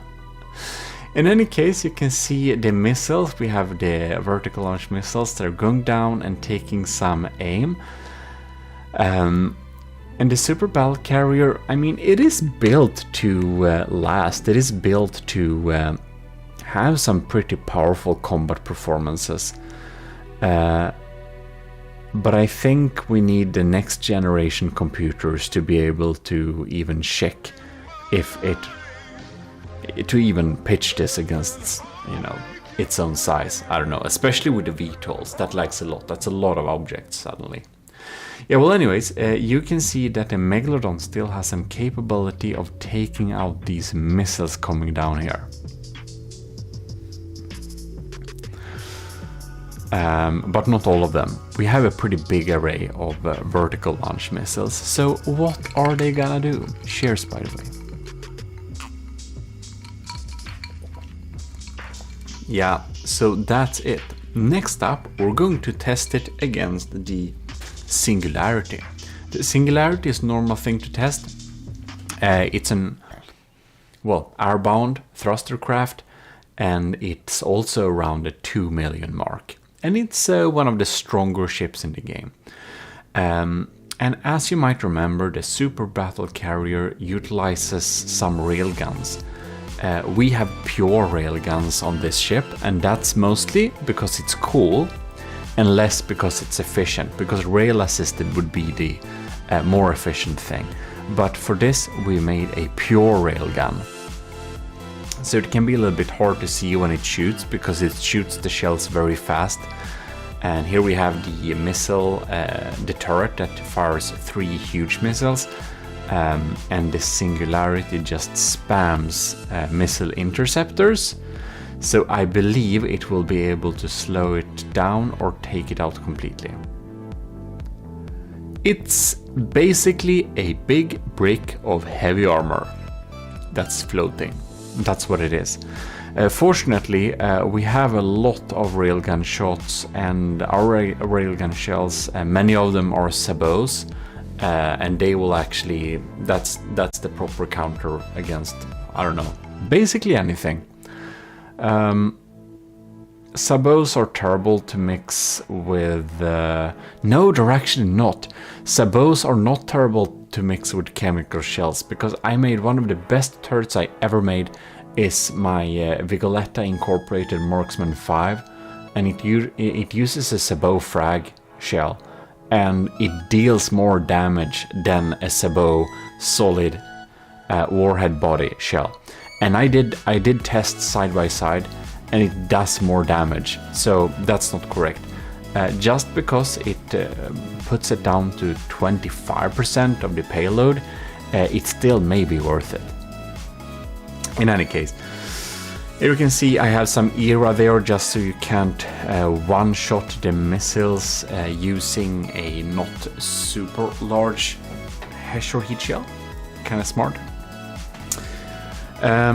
Yeah, we're gonna release the Super Battle Carrier in the future, so stay tuned for that. I think we're gonna make a video releasing some stuff. And we're gonna put it out there, so anyone with a quite powerful computer can can play around with it a little bit more, because it's like I don't have a very new computer. Of course, I need to get one, and the secret advisor he sent me his stats to me, and they're not that crazy, but he has 64 gigs of RAM, and that's good. I want that too. So I can afford in the future, I think, I can afford a system that's equivalent to the secret advisors, and then we can like do this stuff ourselves too.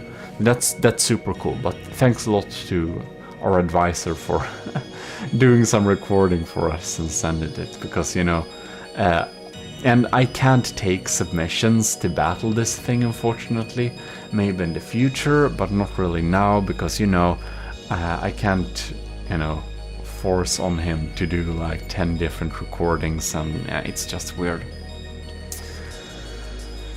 So there we have that. But yeah, in the future we can do some bigger battles.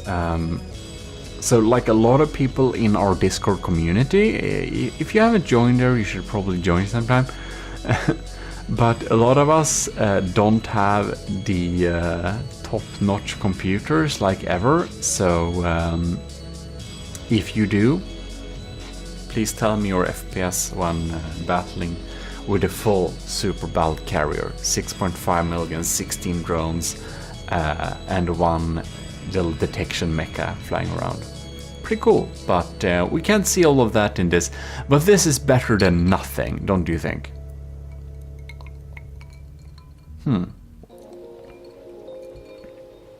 And the singularity, I don't know. It takes ages to kill this thing. Finally, we seem to reach with our vertical missile array. Coming in here, shape charges, frag, EMP, popping in there, should disable this thing. You can see it's dropping parts. Yeah, there we have it, we're shedding parts. And you might have seen we have started to work on a battle cruiser for Captain Scuba Rocks. And if you also want us to build, or me rather, to build something for you in the future in some AOG theme and stuff like that, you can of course go to GMODISM's Patreon, our Patreon, patreon.com/GMODISM, and see what's in it for you there, and see if you wanna join and have me build something for you. The lowest tier is around $5 or equivalent per month, and I'll build something kind of small for that. And yeah. So, we won against the Singularity, no big surprise, but you at least can see, well, it has teeth. I don't know why the AI of the Secret Advisors version is called Storm Attack Swarmer, because that's the that's actually the name of the VTOLs. Okay, so here we have Brenzo's Ragnarök rebuild, and you can see he has some super strong lambs. It's not a lot of lambs who can take out... That's not the real guns we shot at him now though. They haven't turned yet, that was some other guns, but he has, in any ways, he has super good lamb systems. They're really impressive. And of course, the Super Battle Courier is so enormous that of course we're able to take out a lot of shots there. Here we can see one of the huge missiles, and you see his lambs shot him down midway. I don't know the cost of Brenzo's lambs for that Ragnarök, but I think it's probably one of the most expensive systems on this ship. This is a really strong lamb system. Somehow, but I think it's a charge lamb, you know. I think it's a LAM that gets charged up and has a lot of storage, can take out almost anything. But we shoot 3 huge missiles with a lot of reinforced bodies. So of course he can snipe the first one, but we have an insane battle carrier. It's not even funny, it's completely insane. We have 2 more, and the other 2 get through. And you know, the HMS Ragnarök is I think the HMS, that's I think that's Swedish ship designation. I think it's His Majesty's ship or something. Hans Majestats. Because if you didn't know, Sweden is Sweden has a king, and Sweden is officially ruled by the king. Not that he has any power, because it's kind of symbolic. It's weird, but Sweden is weird, so it kind of fits. In any case, yeah, that's some extra stuff added. There we had the amphibious systems. We're just checking some damage here. See if we received some major blows or not.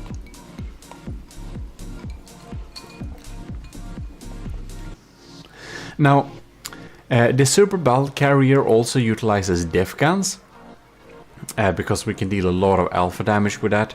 We don't rely on def guns and papier-mâché like the secret advisor does in every single ship I've seen him make, but they're still they ain't bad. They ain't bad, that's for sure. Now, if anyone thought HMS Ragnarök challenging Titanslang or Draconia was unfair because this thing is more expensive, well, that's nothing, because this battle is extremely unfair. The super battle carrier basically has the costs of 3 of these. At least with its drones, it has the cost of like 3 of these. I don't know what the Ragnarök's class is. Is it a battleship? It should be a battleship. In any case,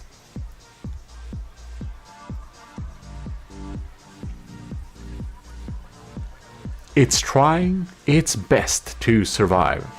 But as we might imagine, it might have beautifully crafted interiors, but it still has no chance. And here we see the flag systems by Brenzo trying to shoot down the VLM, vertical launch missiles, if that's a new acronym for you. It's trying to shoot those down. Now Brenzo added a lot of kinetic seaways too, but I think that we might not. We can see some of the bullets swishing by. I don't know if you're fast, you can see it. But of course, a lot of them can be taken out, but the complete array is pretty big, so some of them, or most of them, will get through. I don't know what LAMs, I don't know how big LAM system you would need to completely be safe from the super battle carrier, but I guess it's I guess a system like that would close in on like 1 million of LAMs. Now it's gonna be interesting. Will the combined seaway systems be able to know? They're probably a little bit damaged too, so they can't take that out. Beautiful ship, but it's completely outclassed. Literally, a super battle carrier of 6 million is outclassing a 2 million battleship. Or should do, at least. And I'm happy I didn't build this bad of a ship. That it gets shot down by a ship that cost a third of what it costs. Now, we will have to say that the super battle carrier, it is made to be efficient, but it's not only efficiency. Its main focus is being cool. We should remember that too. If someone makes a 5 million min-max battleship, pitches it against the super battle carrier, you know, it's probably gonna win. Or maybe not, but it might, because we're trying to be a little bit cool, while we still try to make it like good. So we're just serving the damage here. You can see that the Ragnarok has some really penetrating shots, and they go through the outer layer too. They're armor-piercing shem, a lot of those shells. Some of the Ragnarok's shots is pure kinetic, and the army of GMODISM, one Union's super battle carrier is only relying on full kinetic shells for all its 4 main guns. For the smaller ones, we have some mixed input. We have the Type N autocannon, and it fires 4 different shots: Hesh, Heat, armor-piercing frag EMP, and shield disruptors. Now we're gonna pitch the super battle carrier against the Draconia. And the Draconia is famous for being very hard to kill, because it just refuses to die. So we shall see how this battle plays out. And if you haven't watched the channel for really, or like since ever, the Draconia is a battleship I built earlier. Very fun little series if you want to see the creation of that. And it costs around 2.8 million. It's perfectly matched in material cost to challenge Borderwise's new Titan Slang at that time. So that's why I made it that exact cost. Now the Draconia has some weird additions on it. Like it has a lot of weird extra unnecessary missiles and torpedoes, like that huge one to the left. And that's only because you can see, you can see that huge missile there, it aims for the mast. And this is because I have radar decoys on top of there, very strong radar decoys. And you can see that really saved us here. They aim for the decoy and doesn't deal any damage to us. Super, super worth it. Always have decoys. Yeah, well, in any case, the Draconia should probably cost 1.5 millions. If we just remove all that unnecessary stuff that is just there to kind of be a little bit closer to the Titan Slang to get a better chance. And the ships are kind of equal. You can see that the Draconia's mortars, well, against popular belief, the Draconia's mortars are weak AF, but they are opted for health. And you can see even they can actually get through to the battle carrier. The battle carrier's anti-munition system won't shoot them down in time, so that's pretty cool. And the Draconia is starting to look pretty sad, which is quite understandable because it's meeting a foe that costs like literally 3 times what it costs. But you know, I'm glad we can just showcase this battle a little bit because, well, even though it's a little bit unequal, it's not very easy to find well-crafted, popular 6 million cost ships, so better than nothing, eh?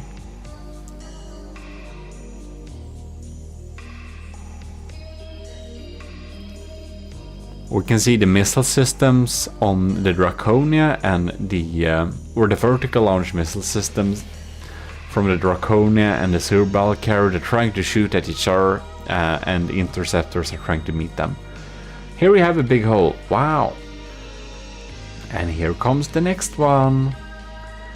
It seems that this main gun turret has gotten offline somehow.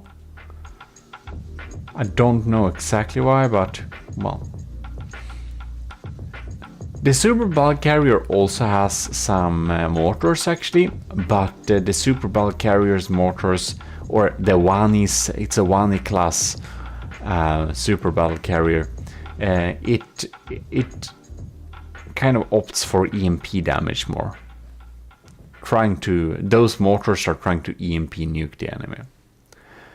Right, here we got hit by another array of mortars, and you can see they don't have a big payload.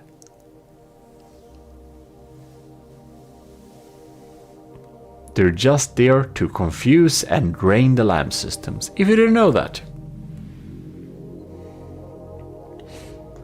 Well, more huge missiles are incoming against Draconia, and the Draconia, notoriously hard to actually kill, but it's starting to lose its bite. That can be seen. The main gun turret, it hasn't worked in a long time, and the laser seems to be offline too.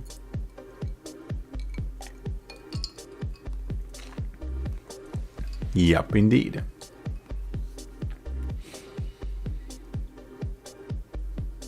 Or, no, half... who knows? Who knows? Another huge one coming in, and...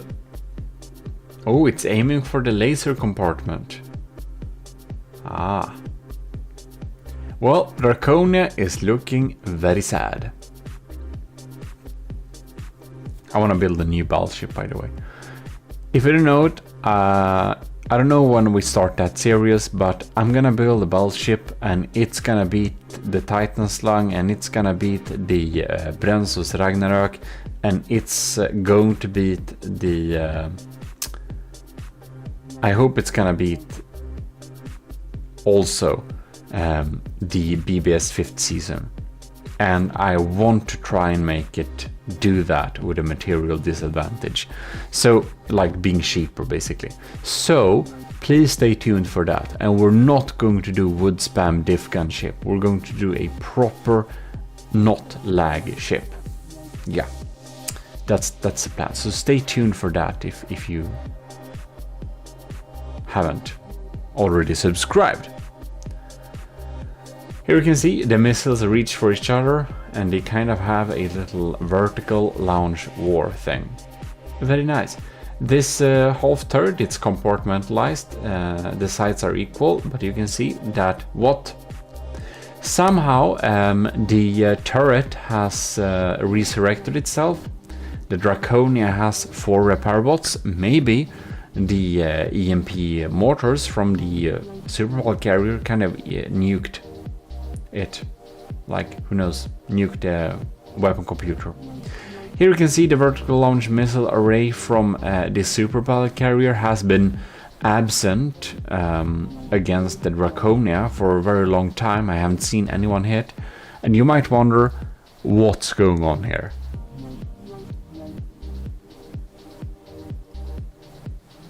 Let me tell you. The Super Battle Carrier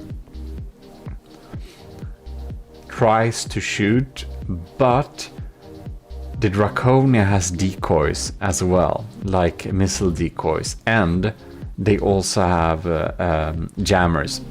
Well, of course, the Draconia couldn't win that, but man, that took some long ass time to kill. Next up, we're going to spawn in setups. Fantastic artwork. The insane damage Alpha Strike Turtle Lord.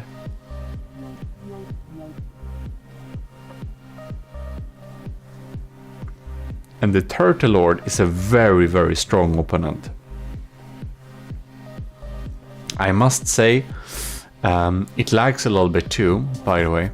But I must say, I'm probably most scared against the Turtle Lord. The Turtle Lord has some scary crams. It does not have anything to speak of some sort of anti-missile missiles or anti-cram defense. It just deals damage, and it deals a lot of damage. And it costs, I think it was 2.2 million, but I might remember wrongly.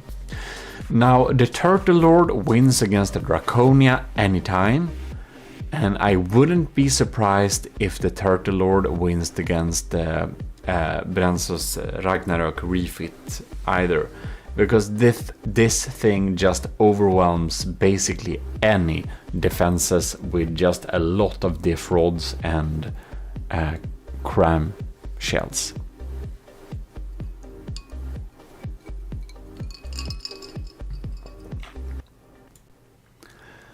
You can see chunks are flying off. The Turtle Lord has some shields, and it should be happy it has some shields, but of course we have 4 railguns and they're all firing kinetic rods, and oh my god, here we can see scary cram shots incoming. And we should probably see what type of damage they do. You can see that went straight for the turret, and man, it peeled off the outer layer of the turret armor. Fortunately for the turret, it has double layer.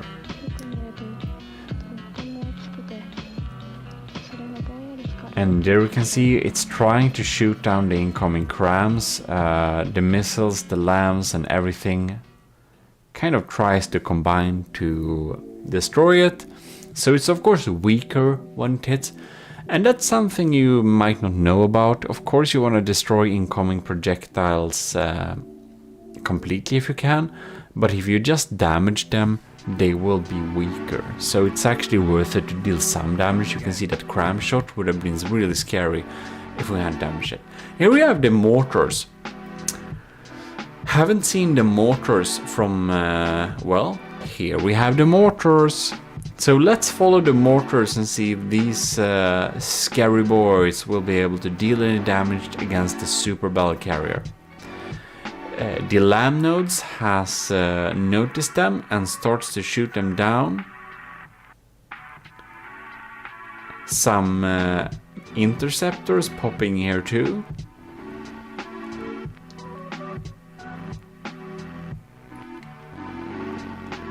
Fortunately for us, we can deal with those mortars. But unfortunately for the Turtle Lord, it cannot deal with incoming missiles. So here we come. Huge 1, huge 2.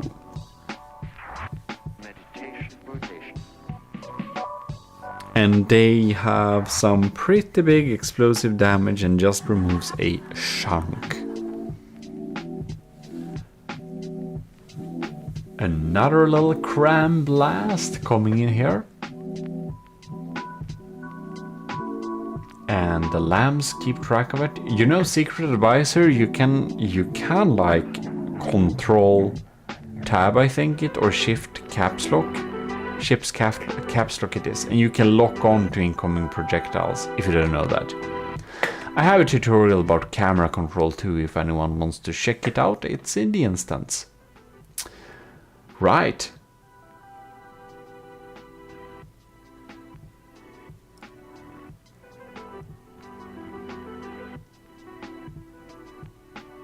The battle is going on, but of course we probably know who's already going to win.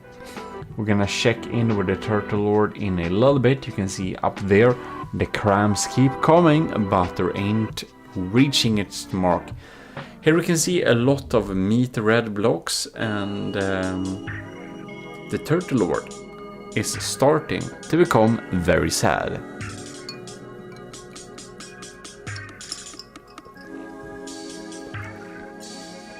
What can we do?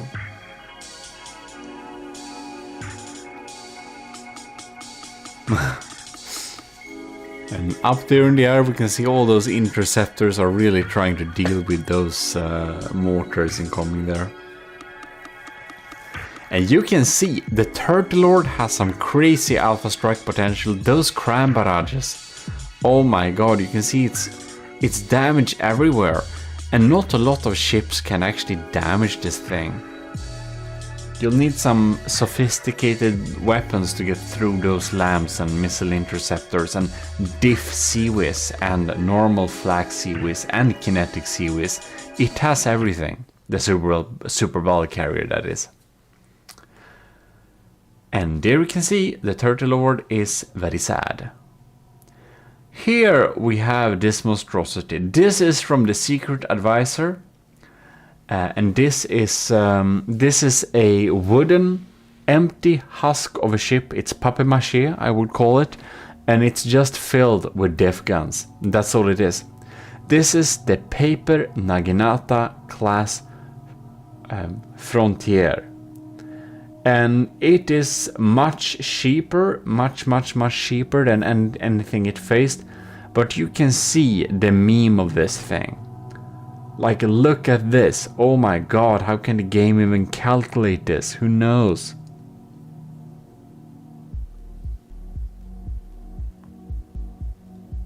I don't dare to watch. It's so scary. It's like they know where the AI is. That's the scary part.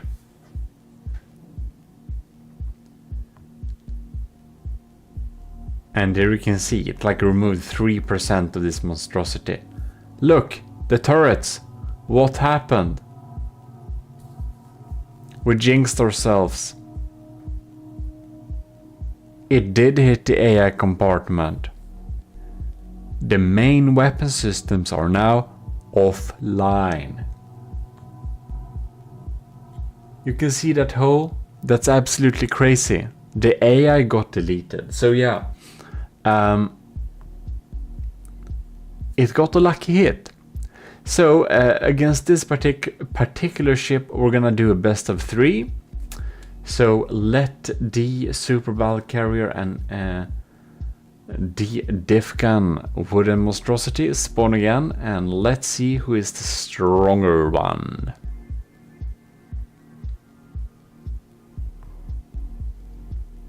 See if the LAM systems will be able to deal with this swarm of incoming diff rods. And of course, the super battle carrier's LAM systems are strong, but these are like a lot of shots. Like a lot.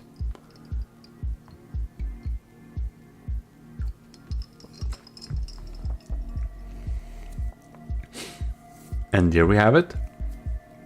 They just come in and they didn't aim straight for the AI this time. Which is good for us.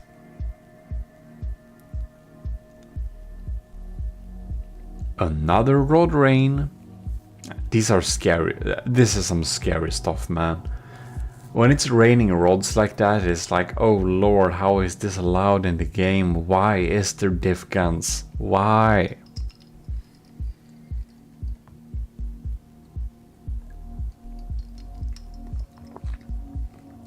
And well, it deals a lot of damage, but of course we have a lot of main gun turrets. Wait, we have more than 4. I just incorrectly remembered it's 4. Sorry for saying that all the time. It's like 5. I don't think it's 6. And we have a lot of auxiliary turrets too. And the missile systems, of course. Yeah, it's only 5. It's only 5 main gun turrets. Or only, that's a lot actually. Each of those cost 400,000. They're pure... oh god. The paper Naginata class is down to 400,000. It cost under $1 million, I think, in the beginning at least. I think it's...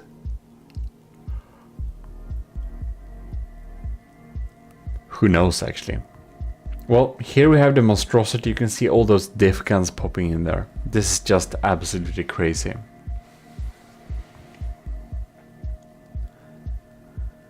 It's raining rods. What's the opposite of hallelujah? Write it in the comments. Yeah, so let's see if our LAM systems or anything can be able to take this out. This is a smaller volley, but it's a lot of them, and the game is slowed down and it doesn't behave the same time ever.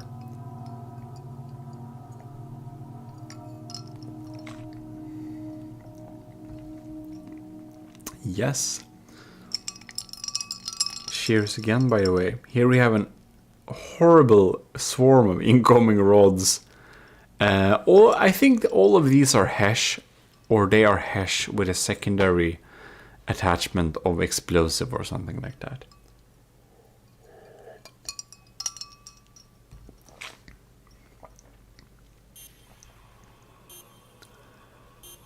Yes, yes.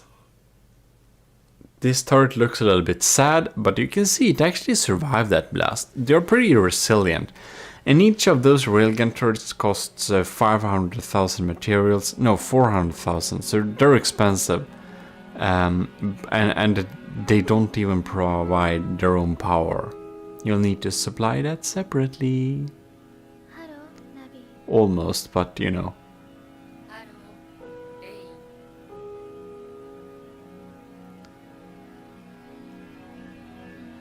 And that's a lot incoming. Yeah, this is kind of a little bit... Even on the secret advisor system, this is kind of a little bit of a slideshow. Ooh, poor turret. And then we don't even have the VTOLs popping along here. So if you want a challenge for your computer, download this thing later. We're gonna make a video or something when we post it for download, so keep tuned for that. The paper naginata is extra hollow. It's more hollow than usual. Look at that. It's like a big Swiss cheese. It's like extra Swiss. More holes than cheese.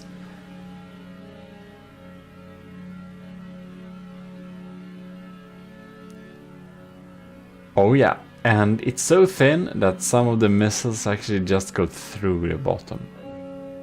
That's kind of crazy. Right.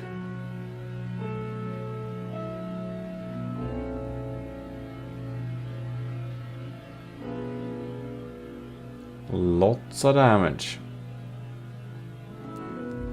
But of course, finally, it's getting down into the despawning range, and not surprisingly, the Super Battle Carrier will win this too. Oh, by the way, if you find my voice relaxing and you want more of that, you should probably go to GMODIST Relaxation. It's my other channel, and it's a little bit relaxing gameplay focused.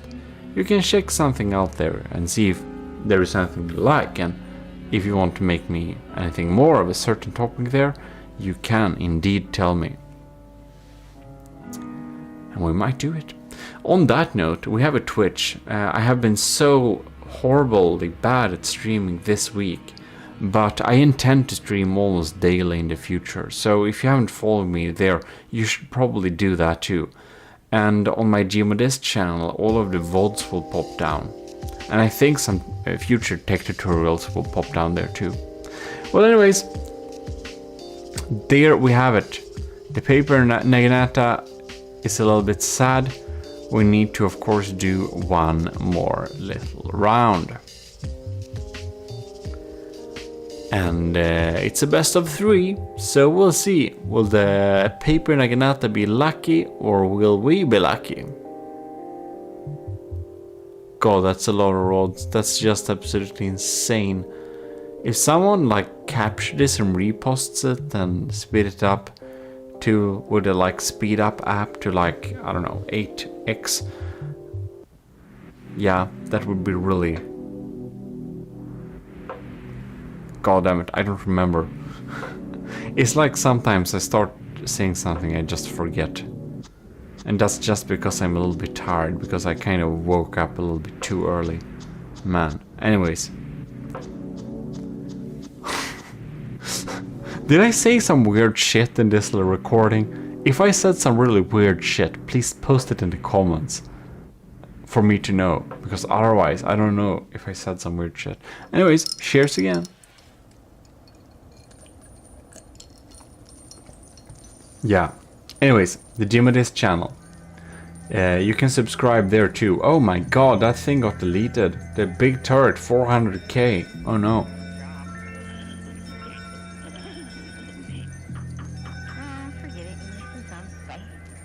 But of course, that's one of many turrets, so it should be absolutely fine, yeah? Because, you know, that's how it is. 86%, it still has 100 plus diff shots to fire at us, so here we see, the sky is turning black of diff rods. If that is not scary for you, you haven't played this game very much.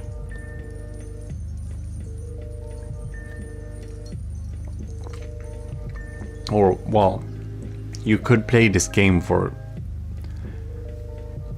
20,000 hours and never leave the missiles. Especially now that you can customize your missiles with like funny caps and stuff.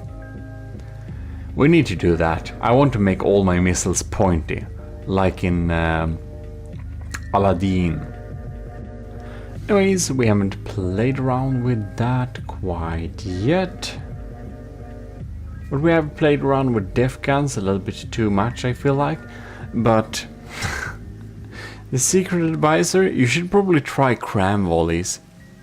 But they won't be that super not dense. But anyways, of course, we have this beautiful outcome, and that is no surprise. The Super Ball Carrier is so much more expensive anyways, but man, that's a lot of diff guns popping in there. And it's like nothing left, it's like a papier-mâché husk with a lot of diff guns still on it, having some ammo left. It's only 5 shots I mean. 1 per ammo input and 1 per firing piece for the diff guns. Then they're spent basically, and then they take like more than like 5 minutes to reload sometimes. But anyways, new swarm is coming in here, and what can we do? The LAM system is feebly trying to shoot them down, but what does it do? Not much, of course, but the first battle we were a little bit unlucky, but the second battle we were more lucky, and the third one we were too. So of course the Super Ball Carrier is stronger than the Paper Naginata. Now we're popping into the papier-mâché class super large thing. I think it's quite some bit more expensive, but it's no way near the cost of the Super Ball Carrier, of course. I think it's like max 2 million. Not exactly sure how much the the papier-mâché class thing costs, but you can see it's not at all in the same ballpark as the hollow wood class, but it is very big, probably ish 2 million, I would suspect. That means def guns are raining, and in this little last battle we actually sped up the time in order for us to enjoy it a little bit better. So hopefully you do enjoy this a little bit better thanks to that. But man, that has been a lot of battles, and hopefully you have seen the Super Battle Carrier in some action then.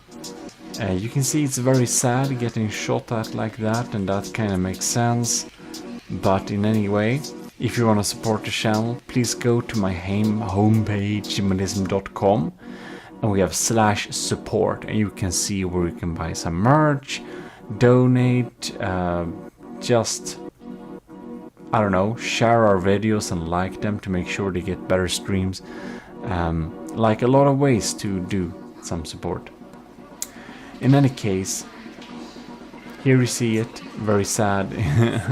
Super Battle Carrier met its maker, but that is me, very weird. Anyways, big battles, hope you enjoyed it, and this thing we can't beat. I wouldn't want to see something like that against Brenzo's Super Battle Carrier, Brenzo's Ragnarok rebuild battleship thing. Well, anyways, I'm sorry for being weird today. I'm just very, very tired. I didn't sleep too much, but it's fun to see this thing get battle tested. And now we can officially go through with a future video having a little release. So thanks a lot for tuning in, and extra thanks to LCG Canyon Admiral, who has supported the channel so much, and is also not even only that, but a step. GMODISM. Cringe. GMODISM, that's cringe. You're watching GMODISM. And we're back. We're back in From the Depth, and this was a long time ago I scared you with an intro in Swedish. Here we are. We're going to fight the different battleships. And there is a lot of battleships to fight, so we're just gonna begin. First out, we have the broadsword against Coffee Zombies McDoodlin's Revenge. Which you probably remember the similar design from the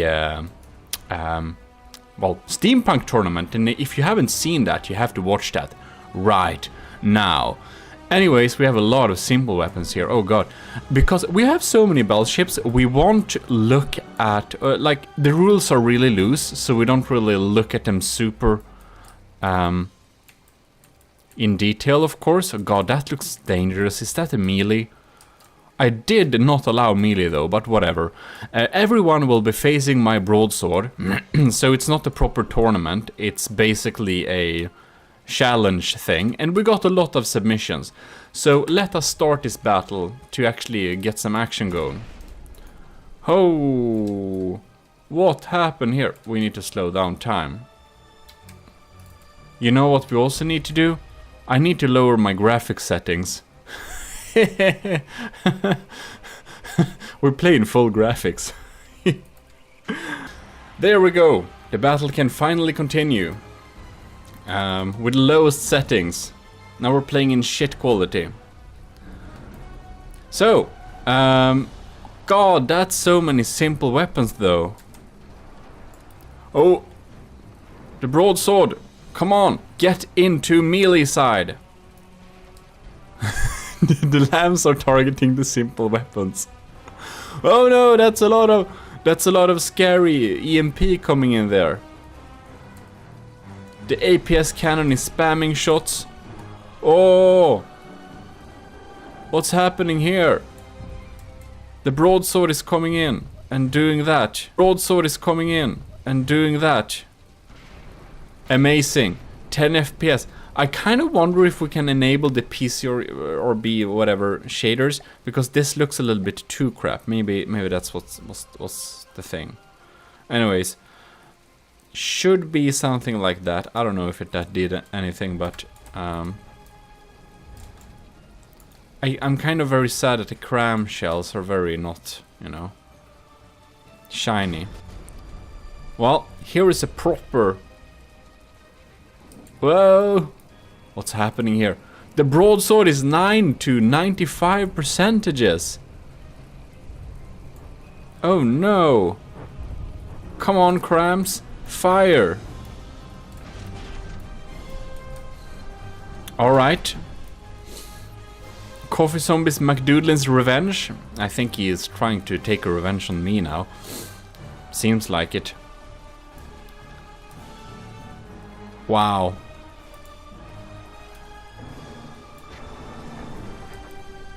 Okay. Did I enable some weird option? Why do I see these boxes here? Don't tell me I have some kind of damage debugging. Oh no. Why did I have that though? Clear all, thank you. I think that gained us a few FPS back. Look, we have a little cockpit there. Very cute. Anyways, the broadsword is down to 91% and the coffee zombie is at 95 percentages. What is the broadsword doing here? Oh, no, we have holes in it. This is not good. My ship turned blue as well. What happened with the colors? I think the settings changed the colors. Why is that? Do we have some weird... What's happening here? I don't know. It's doing its thing. It's blue now, but that's cool too. We really have a problem. I didn't fix my lambs versus the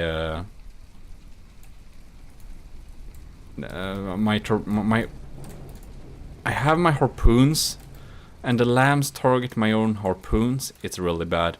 I should have fixed that, but I didn't.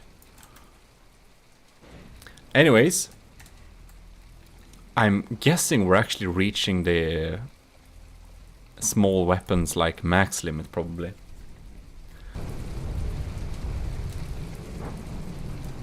Well, anyways, technically it's only been 2 minutes. Not sure I buy that.